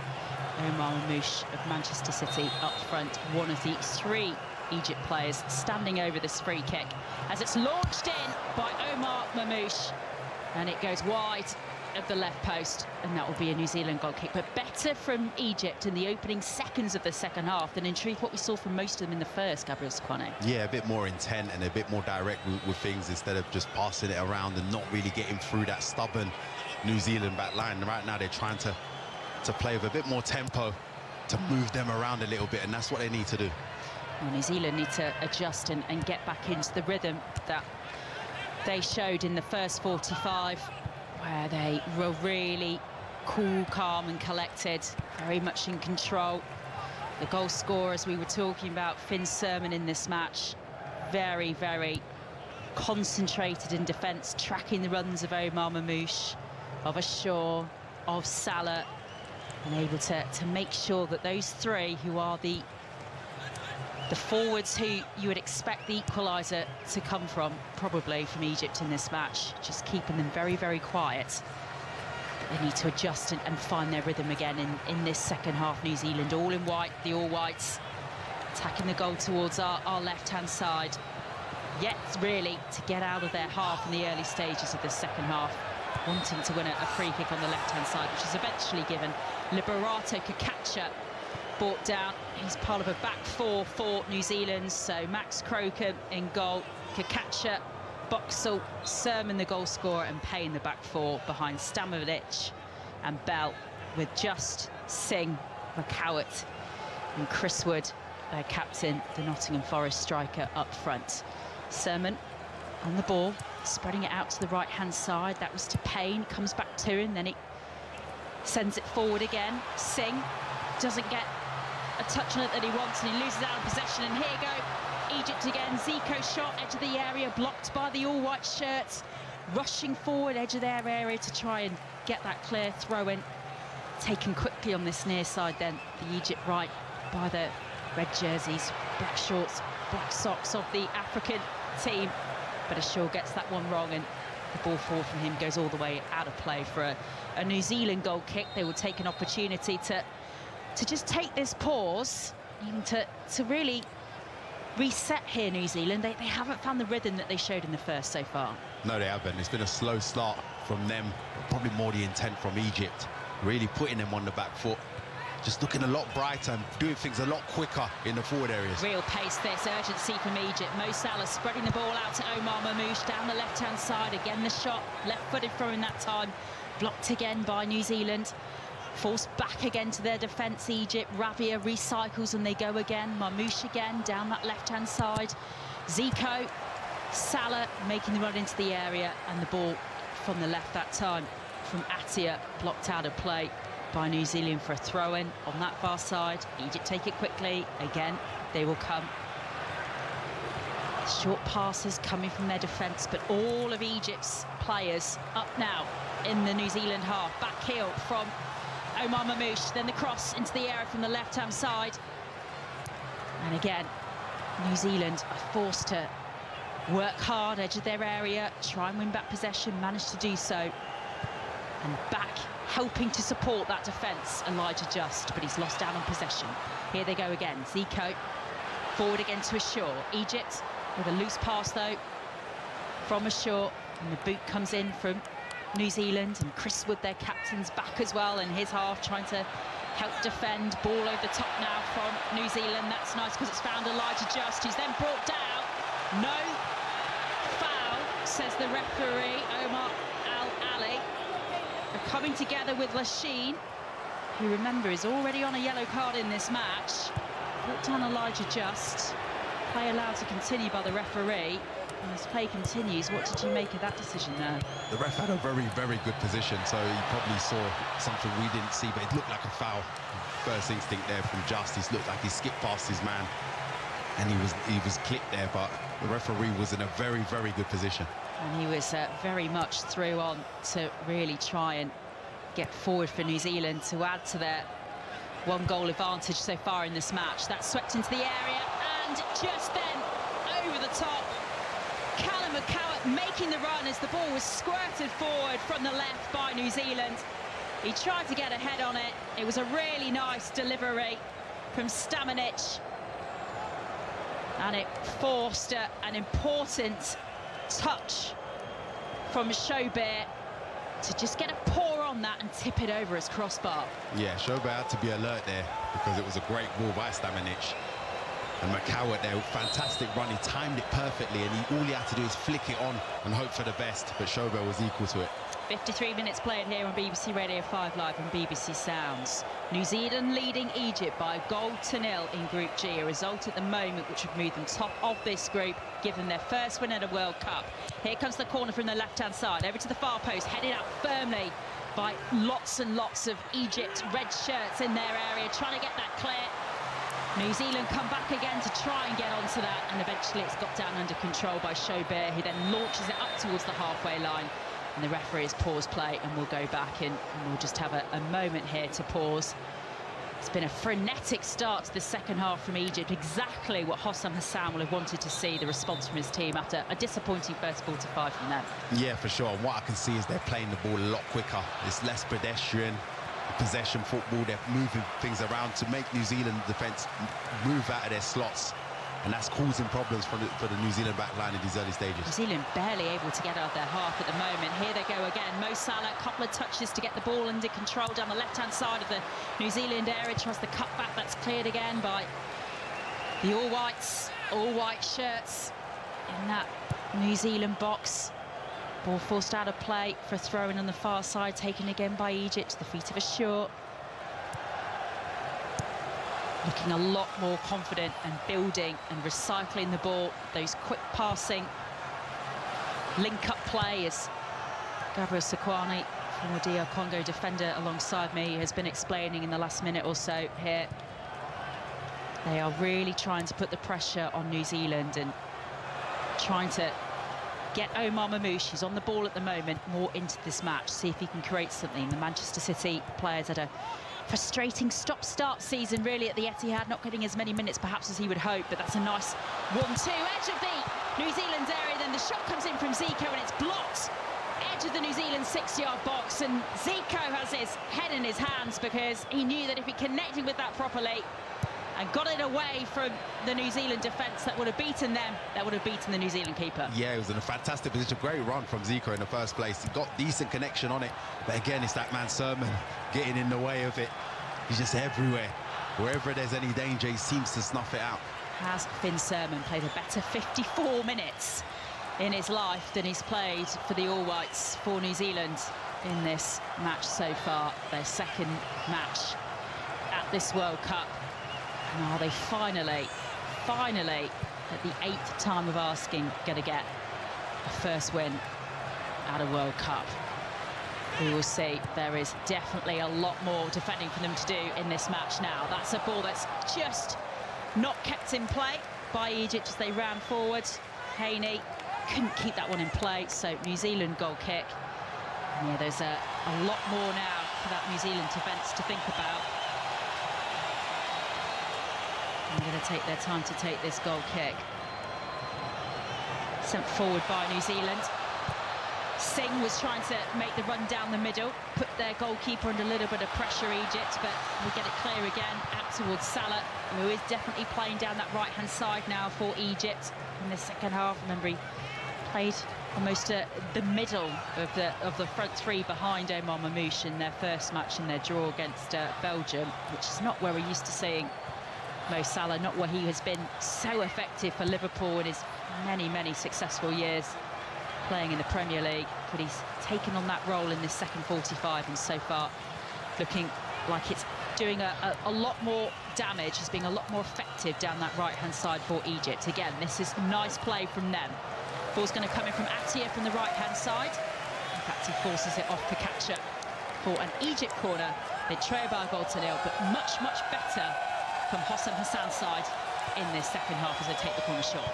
Yeah, the tempo has just been brilliant from them. Again, New Zealand standing strong, but there's only so much you can do to keep, when a team keeps doing wave on wave of attacks, as Egypt are doing right now. So it's going to take even more concentration than in the first half. Atiyah blocking the ball, blocked off his shot, out for a thrown on this near side, the Egypt right, which they've taken, and they're still swarming in and around the edge of New Zealand's penalty area. On the left-hand side now, and Chris Wood, a reflection really of how the first 11 minutes of the second half have played out. He's back trying to help his side defend. Again, it's partially cleared by New Zealand. Cross comes in again from the left-hand side, from the right-hand side from Salah. And that's gathered by Croker. And New Zealand will just try to stamp a bit of authority again back on this match. But even the keeper's rattled. That's gone straight out of play for a throw-in on this near side for Egypt. And yet they, as is being reflected, I think, by Darren Baisley and his body language, the New Zealand head coach on the touchline, they are really not in control of this match at the moment, despite their 1-0 advantage at the moment. Yeah, he's signalling them to probably relax a little bit more. Even their clearances are going astray. So they are rattled by, especially the pace that Egypt are playing at the moment. Playing quick one-touch football, really disrupting their shape. Shaw couldn't quite get the ball under control. Just outside the New Zealand D. Then play is switched over to this near side, the right for Egypt. The header comes in from Zico, and that is the equaliser for Egypt. Croker got a touch to it, but the header was so powerful from Zico. He couldn't do anything to keep it out of the back of the net, and he rolls down onto his knees and fist pumps towards the crowd. That is the equaliser for Egypt. 1-1. Yeah, it was coming. I mean, it's been coming. They deserved it so far on the balance of play in the second half. Fantastic ball across, great timing from Zico. He's got the power. Keeper possibly could have done better, but the power was too much to keep it out. Arms folded on Darren Baisley on the touchline, just as Gabriel Sequani is saying there, it really felt like this equaliser was coming for Egypt. It's been complete one-way traffic in this second half. And we're just seeing here again on the replay monitor, Croker does get a touch to it, gets a left arm to it, a left hand to it, but it's hit with such power, such connection from Zico with that header. He cannot do anything to keep that out the back of the net. And that is a really well, we've seen two very well executed headers for the 2 goals in this match, Gabriel Sequani. Yeah, we have. And I mean, that was a very good header in terms of the power. Croker will probably feel that he could have slightly done better, but it was from close range. And it was the power, and it was probably all in the delivery. All he had to do was make sure he gets good connection on it. And that's what's been the undoing of the backline of New Zealand. Another pinpoint delivery, that from Haney for the Mustafa Zico header, the equaliser. New Zealand 1, Egypt 1, and Egypt now really look like they're building up a head of steam. Here comes Haney again, finds Salah, 15 yards out, has to turn his back to goal to try and get that under control, and it's scrambled clear by New Zealand. Elijah just sending it forward now. McCowitz trying to run onto this down that left-hand channel, puts the ball out of play, and that is a rare moment for New Zealand to get out of their own half. They are having to work really hard, and we're just going to have to try and get a bit of control in this match. On paper, we were saying ahead of kick-off, Gabriel Sequani, that Egypt should be the side in the world rankings in terms of experience at major tournaments. The AFCONs that Egypt have won down the years, 7-time African champions. They are the side on paper that you would expect to be the favourites in this match. The first half didn't play out that way, but the narrative in this second half is much more what we would expect. Yeah, exactly what we would expect, and I think that they needed that. They needed that half-time team talk, and what has probably been told to the players is to play the ball a bit quicker, move this stubborn back line around, and we've seen that now in this second half. It's causing problems for New Zealand. They're not as stable as they were in the first half.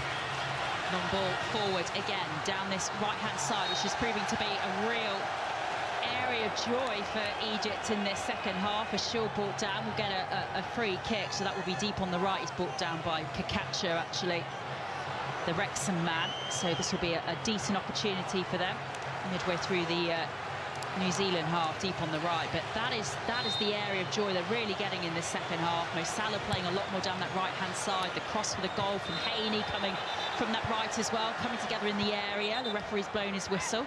Bit of a wrestle match going on between Rabia and Chris Wood.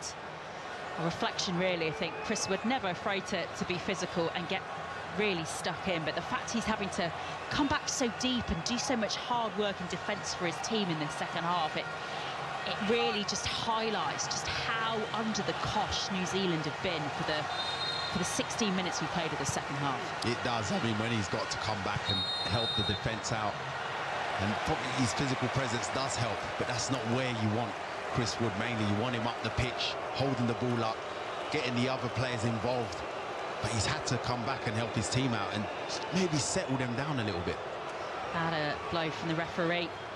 Omar Ali was a foul by Rabia on Kakacha, the New Zealand defender in the New Zealand area. So they managed to navigate their way safely out of that danger situation, that free kick for Egypt. They've got to really try and navigate their way out of their own half in this second half. New Zealand won, Egypt won. All New Zealand in the first half, really. Yes, they only had the one real attempt that led to their goal from Finn Sermon, the header 15 minutes in, but they looked well in control. They were marshalling exactly where Omar Mamouche, where Zico, where Mohamed Salah, where Ashur were in that first half. But Egypt have come out in the second half, they've upped the tempo, and they've just made it that much more difficult for New Zealand's defence to deal with them. And they found the breakthrough, found the equaliser through Zico, and they're back level at 1-1. As New Zealand, I think just more than anything, just to try and build a little bit of sustained possession in this second half, are quite happy to just put a couple of passes together between their defence and try and work their way forward into Egypt's half, where they spent so little of this second half. Better this, though. It's a nice ball forward to find Chris Wood in the area where he wants to be, in that Egypt D, but again, Egypt pressing, win it back, trying to work their way out of their half. The All Whites get it back from them. But I think in truth for them now, they are going to be waiting for what we will expect to come very shortly, with 64 minutes on the clock. The hydration break in the second half, and for their manager, Darren Baisley, to really try and work out what they can do about this Egypt onslaught in this second half. Omar Mamouche has made the run forward down the left-hand side. He's found Mo Salah, who sends it back over on that far side, the Egypt left. There's the goal scorer, Zico, gets that 1-0 wrong. He's trying to dig that one over. A couple of white jerseys pick out Salah in the area, and it bobbles through to Crocombe in the New Zealand goal. So, yeah, it's been a completely different display from Egypt in the second half, tactically or formation-wise. How they set up, is it the fact that they've switched the kind of impetus of their attack to that right-hand side, do you think, Gabriel Sakoni? That is where they seem to get a lot more joy. Yeah, there's a lot of success. There's a good battle between Kakacha and Ashur, and on that right-hand side. They're struggling, New Zealand, to deal with that. You know, we saw where the goal came from. We've seen a couple of chances down that side, and I just think that the tempo of the game is what the difference is. They have a lot more quality, Egypt, and the tempo of the game is really disrupting their shape. New Zealand are making the substitution, actually. So Callum McCowart has just been replaced by Ben Old, who plays for St Etienne. First New Zealander, actually, to play in Ligue 1, although his side do play in Ligue 2 at the moment. But New Zealand have got more defending to do again. I thought for a minute we might be having a hydration break, but Egypt have resumed and gone full steam forward once more. Yeah, ball forward from New Zealand finds Elijah Just, and he can't find Chris Wood. Those passes that were so slick, they were finding each other, finding the white shirts in the first half, but New Zealand are not making their mark this time around. And they lock the ball out from way wide on the right-hand side, deep into Egypt's area, where it's gathered by Chaubert, and Egypt will build again from their defence, 1-1. Yeah, Chaubert there was always favourite for that ball, but was Chris Wood lurking around, he had to be alert.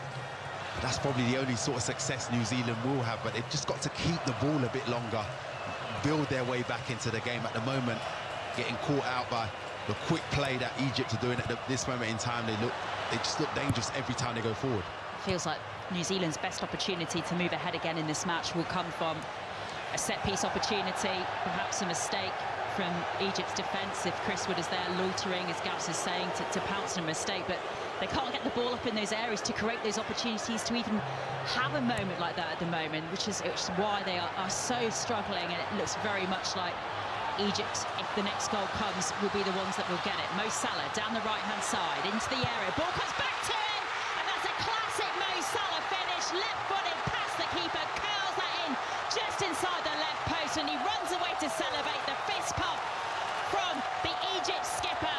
That is classic Mo Salah, and Egypt have come from behind to lead in this match. New Zealand 1, Egypt 2. That's the quality of a player like Mo Salah. When he's in the mood, he gets in those areas, and it's really hard to defend against him because you could concede a penalty.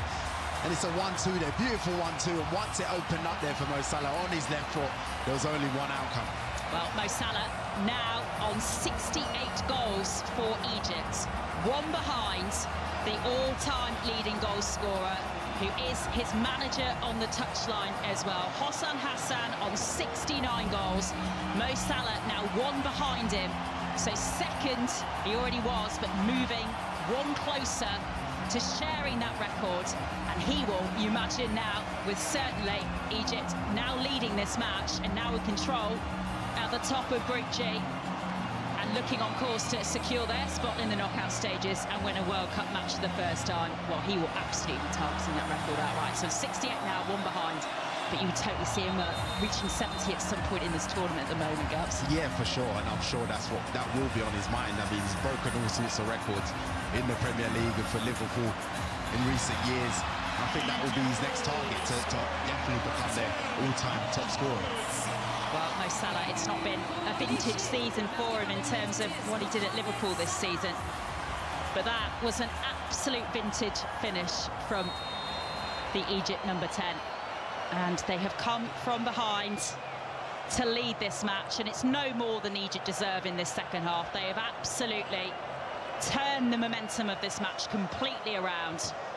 This is what we have come to expect from the side, who really have had maybe underperformed generational talents in this Egypt team. Mo Salah, Omar Mamouche, there are so many players who have reached a couple of AFCON finals in the last few years. Mo Salah's lost 2 AFCON finals, of course, in the colours of Egypt, but have hoped to have achieved a lot more with his country. But we were expecting a lot more from them in the first 45. They had delivered in the second 45. With 20 minutes to go, leading this match, leading New Zealand by 2 goals to 1. And at the moment, moving on to 4 points and taking control of Group G as well. They certainly are in the mood. I mean, in this second half, they've come out like a team possessed. You know, they're really swarming New Zealand, not giving them a minute. And on the ball, they just look, you know, a step above in terms of quality. We know what they have going forward, but everything seems to be clicking.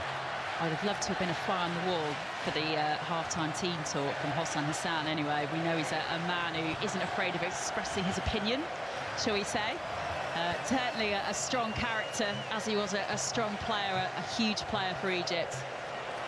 And I'm sure he had some strong words to impart to his players at half-time, but whatever that was, they certainly did the trick. And he has seen his side turn this match around. And New Zealand, in truth, absolutely reeling at the moment. That goal now for Mo Salah, by the way, that's 3 goals for him at a World Cup. When you combine that with his 2 that he scored in 2018, so he is Egypt's all-time leading goal scorer at a World Cup. But as we say now, 1 behind the outright record for Egypt on 68, 1 behind Hossan Hassan on 69. And you wouldn't bet against him, perhaps moving level, perhaps even adding 2 more in the second half, the way that he and Egypt are playing at the moment. Haney found again on the right-hand side for Egypt. Ball again into the area. Croker gathers that one and sends it forward for New Zealand, who have absolutely been shell-shocked now, really, in the second half. They don't have the answers at the moment at all, as Kakacha tries to clear the ball away from the New Zealand area. Old, who's just come on the pitch, their substitution is trying to get that clear as well, but again it's a loose pass which is picked up by Egypt. Egypt player goes down, that's Omar Mamouche, edge of the New Zealand area. No foul, says the referee. That's what the boos are about in the stands at the BC Place Vancouver Stadium. Egypt fans in the stands not happy about that. But if you're New Zealand, and obviously we are still waiting, I think, for the hydration break in the second half, which hasn't come, and it might come now, in fact. And that is going to be something that Darren Baisley will absolutely, desperately will want these 3 minutes to speak to his New Zealand players, because they have lost complete control of this match now, and they're in danger of falling further behind. Yeah, he needs to gather all the players and to really reset and to keep going exactly how they did in the first half, because in the second half they've been absolutely shell-shocked. They look nervy, and it's nothing. It's a complete opposite to what they looked like in the first half. They were in total control. Even without the ball, they looked compact. They didn't look like there was any gaps. But at this moment in time, Egypt, every time they go forward, they look like getting another. So the cooling break coming with 17.5 minutes plus stoppage time to play. New Zealand 1, Egypt 2. 2 goals for Egypt, turning this match around, coming in the second half. The last couple of minutes, really nicely left-footed finish from Mo Salah. We were talking as well about the battle that we've been really enjoying down the right-hand side for Egypt, which really has been the key area for them in the second half, between Ashur and Liberate Kakacha. And we always love doing our research on the squads of 26 players for both these sides. Liberate Kakacha, best name, I think, on the pitch for both these sides, the Wrexham defender. His dad is Italian, hence his fantastic name. Actually played for Empoli in Serie A for 86 appearances he made for Serie A, which I know was something that his dad was very proud that he did. And was reading that they have an Italian restaurant in Wellington, the Kakacha family. And I realised that actually the 2023 Women's World Cup, when I was covering that in New Zealand, I actually ate there when I was covering the games for New Zealand and Japan and other teams in Wellington. So I did not know that I'd eaten at La Bella Italia, as it's called, in Wellington until I was doing my research for this game. So shout out for that lovely restaurant. I can't remember what I ate, Gabs, but it was a very nice meal. I think it was probably a pizza. It's normally my go-to when you're away, on long trips away. But he has had to do a lot more work in this second half, Kakacha, and they are being overrun. And you wonder maybe if he will try to tweak that defence a little bit, Darren Baisley. I mean, do they have to try and think about switching for formation, trying man-for-man marking on some of those players who in the first half they were marking so well, but now it seems Marmoush, Ashur, Salah are just having the run of whatever they want in the New Zealand half. Yeah, I think something has to be tweaked, and I think in this team talk is probably the most important of the game so far, probably more important than the half-time team talk. He has to change something. It's just the tempo of Egypt is catching them out. So either they stay as a back four and don't go out of their slots, or they actually change the shape. He has to do something. So the goals in this match, as we just wait for play to get back underway, coming in the 15th minute for New Zealand from Finn Sermon, and then Mustafa Zico making it 1-1 just before the hour mark. 9 minutes later, Mo Salah adding his 68th goal for his country, and at 34 years and 6 days, of course, the first match for Egypt at this World Cup played on his 34th birthday. That would be some story if he's playing in 30 years, but on his 34th birthday, obviously the first match for Egypt at this World Cup. Now 34 years and 6 days old, Egypt's oldest goal scorer, and we would not be too surprised, I think, if he ends up being Egypt's all-time leading goal scorer come the end of this World Cup. Looking likely now as well, Egypt, that they're going to be the team making history in this match. The first team to win a match in Group G at this World Cup, the first time in 4 World Cups that they would make a really important piece of history for Egyptian football, winning a match at a World Cup. No win in their 8 previous matches on this stage across 3 tournaments. But looking in control of this second half. But you never know when play restarts. That's the thing about the way momentum has shifted in matches at this World Cup with these enforced hydration breaks, Gabriel Sequani. Yeah, these breaks, sometimes they can reset a team, slow down the momentum. So for Egypt, it's just about carrying on exactly where they left off. Well, Mo Salah's trying to do just that. Shepherded off the ball. He was running forward again onto it. Stamanic having to play a much closer eye. I think he's recognising, and maybe being asked by Darren Paisley, the English manager of this New Zealand team, to keep a closer eye and offer his defence that little bit more support in this second period. Chris Wood goes down, no challenge, no foul, rather says the referee. And every time they try to get forward and put some passes together, New Zealand, they're just really struggling to win back possession from Egypt as Ashaw gets forward again. But the free kick goes against him, and it'll be a New Zealand free kick deep in their own half. Yeah, as we've seen, Paisley's tweaked it now with the back line. He's took off Kakachi just as we were talking about that. So I think that's something that he knew he needed to fix, because most of the problems are coming on this Egyptian right-hand side. Yeah, just to confirm, those substitutions have been made. So my favourite player in terms of names in the squad, Liberate Kakacha, has been replaced by Jesse Randall. Brian Thomas has also come on for Sarpreet Singh, who of course was on a yellow card from the first half as well. And Hamza Adil Karim has come on for Egypt's first goal scorer, Mustafa Ziko. Trezeguet has come on for Omar Mamouche as well. So some extra injection of energy going forward with Trezeguet coming on. I think it feels like Hassan just recognises that his side look more likely to score, and he's really going for the jugular now. If they get the third, this result is done and dusted, isn't it? Egypt will be in complete control, more than they already are. Yeah, I mean, they're going for the third. They're not exactly sitting back. The tempo is still high, and they're trying, I think since that break, they're still trying to gain that momentum that they had before the hydration break, and that's the key here. But New Zealand, hopefully, after they've tweaked it, they can cause a few more problems, because they've offered nothing in the second half. Free kick for them, though, just inside Egypt's half. Lofted into the area, header from Chris Wood, goes wide. Those are the kind of moments that we're talking about, though. He's got the quality. We know he has the finishing ability, and that is the closest that New Zealand have come in this second half. In fact, the final touch didn't come off Chris Wood, so it will be a corner for New Zealand. Yasser Ibrahim heading that one clear, but marking very closely Chris Wood, because he knows exactly what the Forest man can do in those situations. It was a good delivery at pace from the right-hand side, and their best opportunity in the second 45. It was a fantastic delivery. I mean, Chris Wood saw it all the way, but it was fantastic defended by Yasser Ibrahim, and I think the referee's actually given a foul against Chris Wood, so it's not even, he's not given the corner, but he had to be alert there with Chris Wood lurking just in behind him. So Egypt leading by 2-1, and if this stays as it is as we tick over into the 80th minute in this match in Group G, Egypt will lead the group on 4 points, ahead of Belgium on 2 and Iran on 2.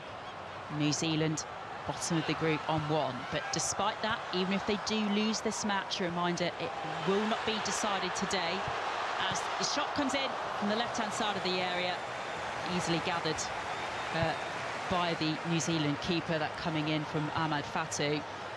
New Zealand will not be out regardless of whether they lose this match, but Egypt would secure their place in the knockout stage. And I mean, there's just moments of history now for Egypt as we contemplate how they then will try and see out the last 10 minutes of this match. A first World Cup win and securing a place in the knockout stages as well. What a moment it would be for Egyptian football, for African football, for this player on the ball, Mohamed Salah, who left-footed shot from the edge of the New Zealand area, puts it high and wide. But if anyone was going to try and take that on from that position, it would be Mo Salah. Yeah, classic Mo Salah again on this right-hand side, playing a nice little 1-2. Found the angle, just tried to bend it into the far top corner. Took a deflection there, but he looks in the mood since the half-time whistle, really. In the second half, he's looked really lively. Everything going forward is going through him. And I think just the crowd as well, anytime he gets on the ball, it's really energising him.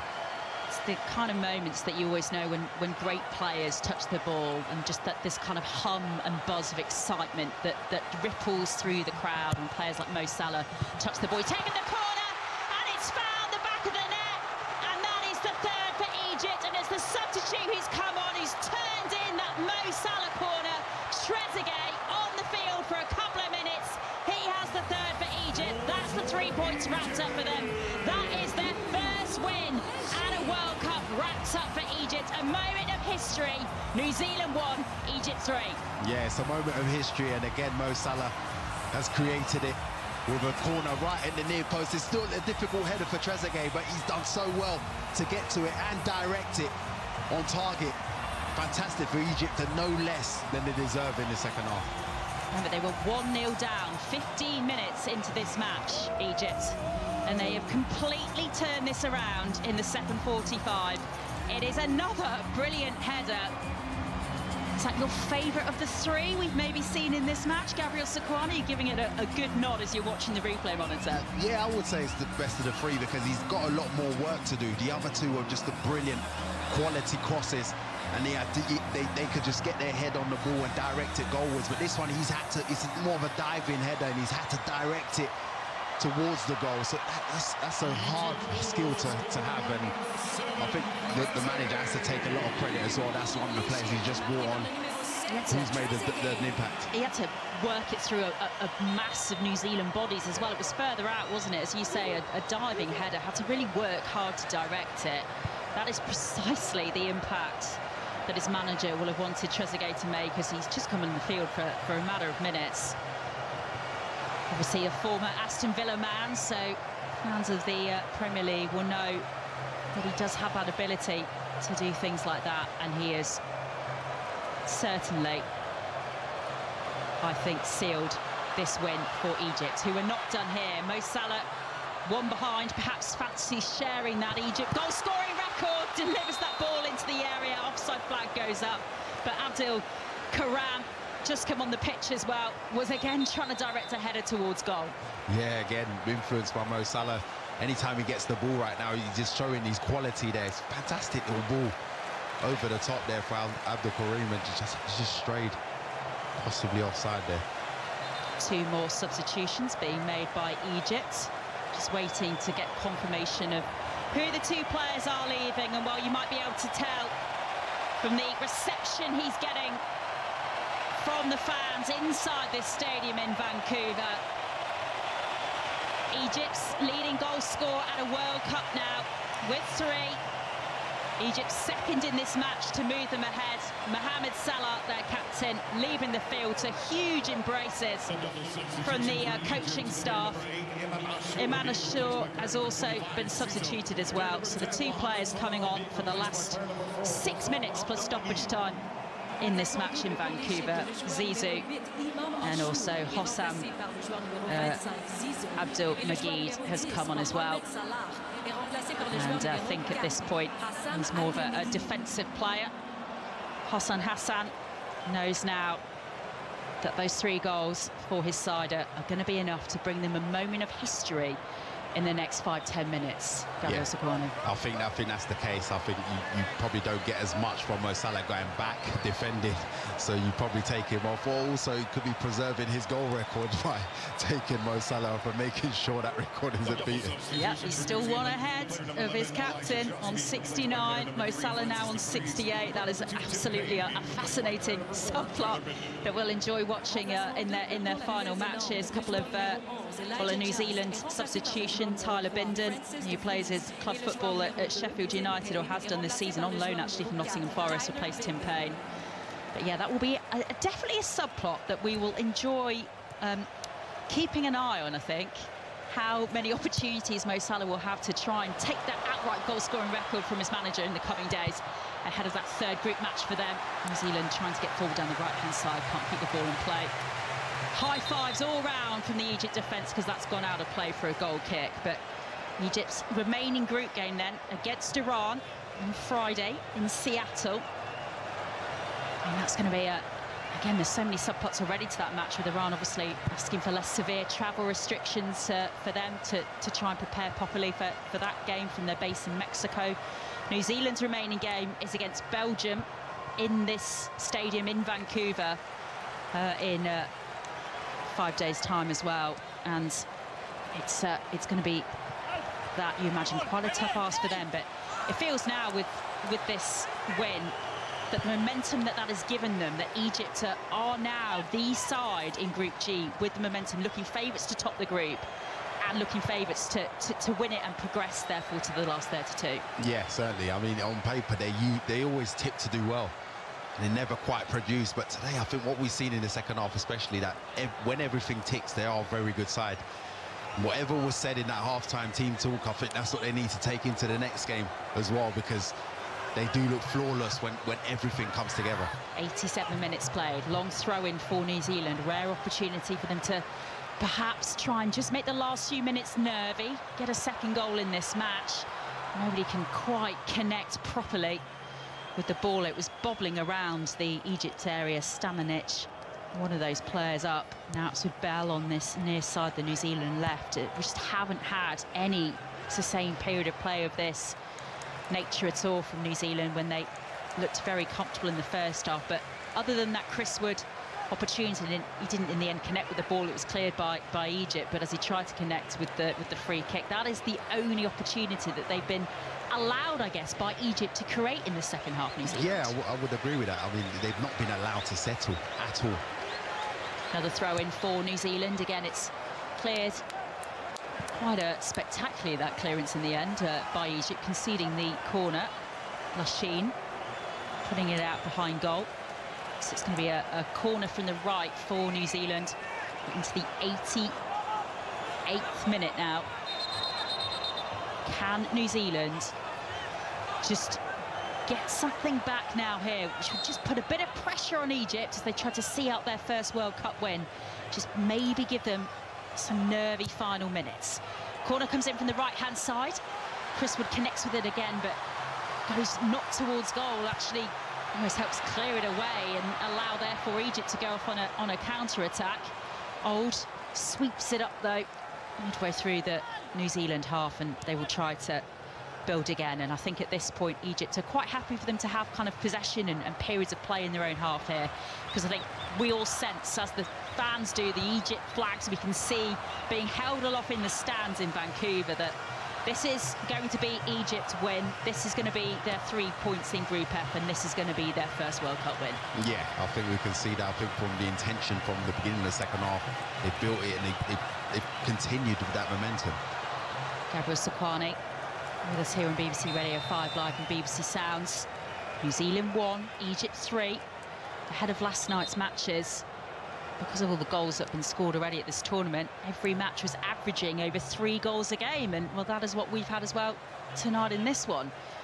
But how much credit do you give Egypt for not just finding their way back into this match to draw level, but then just going on and pushing and putting their foot down in the second half, taking complete control? It's been such an about-turn, a 180 in terms of the way the momentum of this match was going. Yeah, I think you've got to give them a lot of credit.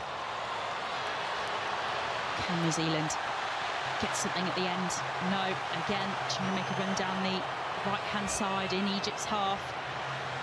And it's eventually cleared by Egypt's defence as they then try to get forward themselves down that right-hand side as the ball goes up for 7 minutes of stoppage time at the end of this match. New Zealand 1, Egypt 3. Egypt on the cusp of this big moment for them. This first World Cup win. And this moment that will allow them as well to take control of this group and start to think about what the last 32 might bring for them. They'll definitely feel they'll be favourites going into their last match of this group stage against Iran in 5 days' time. Throwing for New Zealand on the halfway line. But it's been a performance in the second half that has really stamped, again, some authority by another African team at this World Cup. It's been memorable 45 minutes for them, and really allows us to really consider them as the big favourites now in this group. And again, another fantastic performance from one of the African teams at this World Cup, Gabriel. Yeah, for sure. I mean, it's been a great showing by the African countries so far. But I think what they've done now is really cemented what African teams have done, and they've looked strong in this game. In the first half, yes, there were some doubts, but whatever was said in that halftime team talk, they've certainly looked a totally different side in the second half. Header, this is dangerous one, floated into the area from the left-hand side by New Zealand. Tyler Bindon was trying to connect with it. A collision with the goalkeeper, who stayed down. Chaubert, so that's why the whistle was blown by the referee. So we'll just have a pause and play. Bindon really trying to get up and connect with that one. He's got the right to go for the ball there, but we always see these decisions do go the way of the goalkeeper, particularly in the last season or so. Yeah, they usually do. I mean, I think it's more the follow through as he's gone there for the ball. He's got his eye on the ball, so there's nothing malicious in that. But you do tend to get those fouls given in the goalkeeper's favour. So New Zealand 1, Egypt 3. 5 more minutes of stoppage time to play at the end of this match in Vancouver. Add this to other memorable results we've had for African teams at this World Cup. As they are on here for a 4th Egypt. Goalkeeper's out of position. Couldn't be finished by Zizou. He'd done all the hard work. The goalkeeper had come out to try and smother the opportunity away from his goal line. Zizou went wide on the left-hand side and then found his shot blocked by white shirts that had come back to block the goal line. Very, very close to a 4th goal, that, for Egypt. But this is still going to be an impressive performance from them regardless. Add that to that brilliant performance again from Cape Verde earlier in Group H, 2-2 against Uruguay. Draws as well earlier in this tournament as well for them against Spain. A draw for Gabriel Sequani's former side, DR Congo, against Portugal. I mean, it's just been some headline-grabbing performances from African teams, and I haven't even had a chance to ask you, Gabs, as we're just waiting for this corner that's going to be coming in from the right for New Zealand, with 3.5 minutes of stoppage time to go, about the amazing outfits that DR Congo have worn to this World Cup.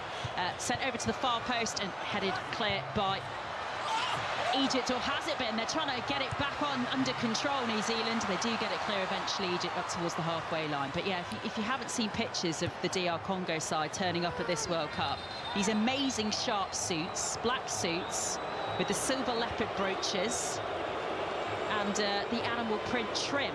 It's some amazing fit that they've been showing the DR Congo team, and you told me you've got one of these suits as well, Gabs. Yeah, they were handed out in the training camp, and you know, they look amazing. I think we wanted to create that whole leopard, which is our nickname, and you know, you've got this leopard print on the suit, and I'm very surprised how viral it has gone, but it's been received very well. Yeah, it's all over social media when DR Congo arrived, because everybody looks like supermodels. I mean, they wear them so well. You've got to have attitude to wear leopard print, and they do.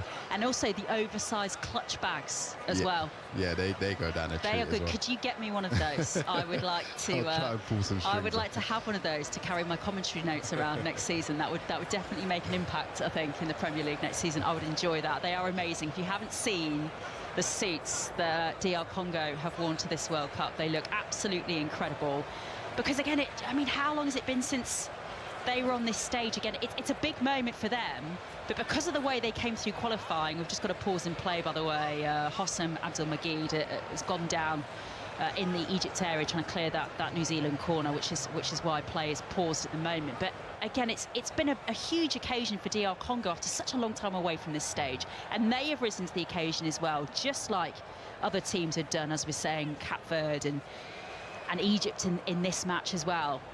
Yeah, it's probably been too long, 52 years since we were last at a World Cup, but I think it's not probably a surprise why we're playing so well. We've been doing well with the AFCONs, the momentum, qualifying so well. Exactly, the momentum's through the playoffs. So we've had a long journey to get here, and I think that momentum and that unity of playing regularly, it has helped us.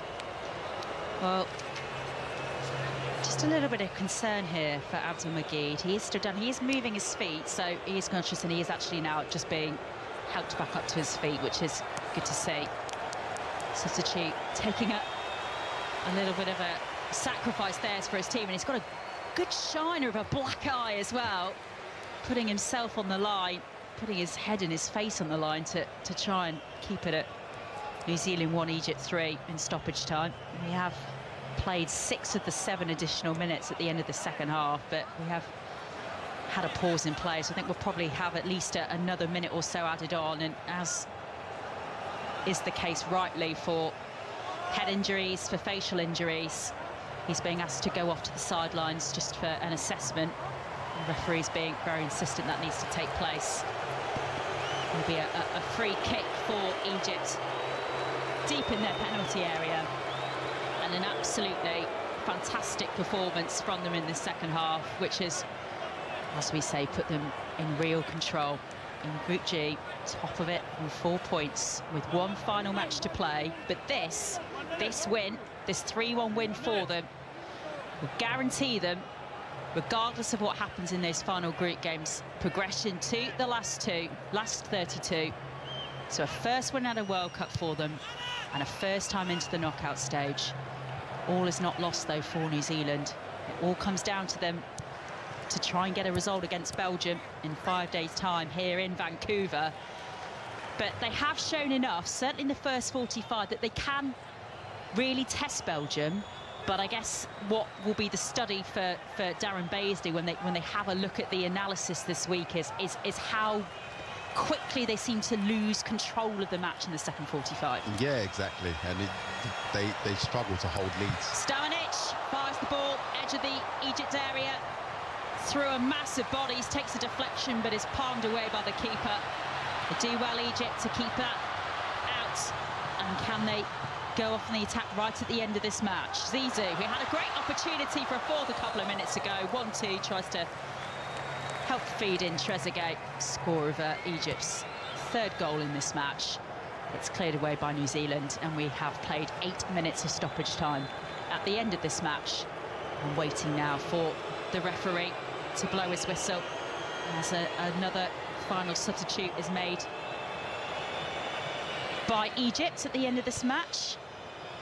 Abdul Monum coming on, because Abdul Majid, who, as we just said, had just taken a real heavy blow to the face, has had to be replaced. And you might be hearing on the tannoy then behind us in Vancouver being explained that it is a concussion substitute. And well, given the size of that buck, no surprise, Gabs. Yeah, he really took off for the team there. Just showing really, though, that how much it matters to Egypt. They've looked so comfortable, and I think regardless, with respect to New Zealand, if they had managed to get a goal back at that moment, I think they would have struggled to find a third. But such is the drive of Egypt in this second half, and their will and their motivation to win this match, putting their bodies on the line to keep it at 3-1.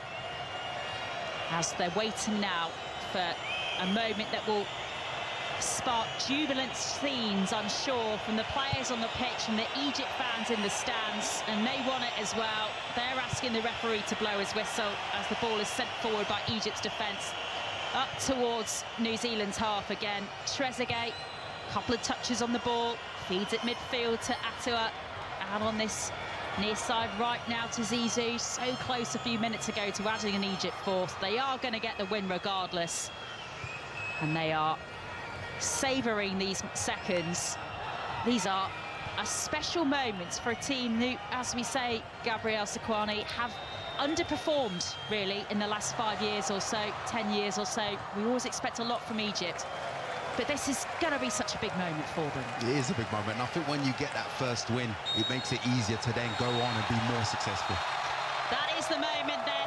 That is the full-time whistle, and that is a huge, huge moment for Egyptian football. Their first ever win at a World Cup. 8 games previously across 3 tournaments they had failed to win, but now they have here in 2026 in Vancouver their first win at a World Cup. They have beaten New Zealand by 3-1, and they have secured their spot in the knockout stages at a World Cup as well for the very first time, Gabriel Sequani. Yeah, and I look at what it means to them. You know, we're seeing the images now of the players celebrating, the fans celebrating. It means so much to them. This is history just to get their first win, and also to take control of the group, which is probably the most important thing.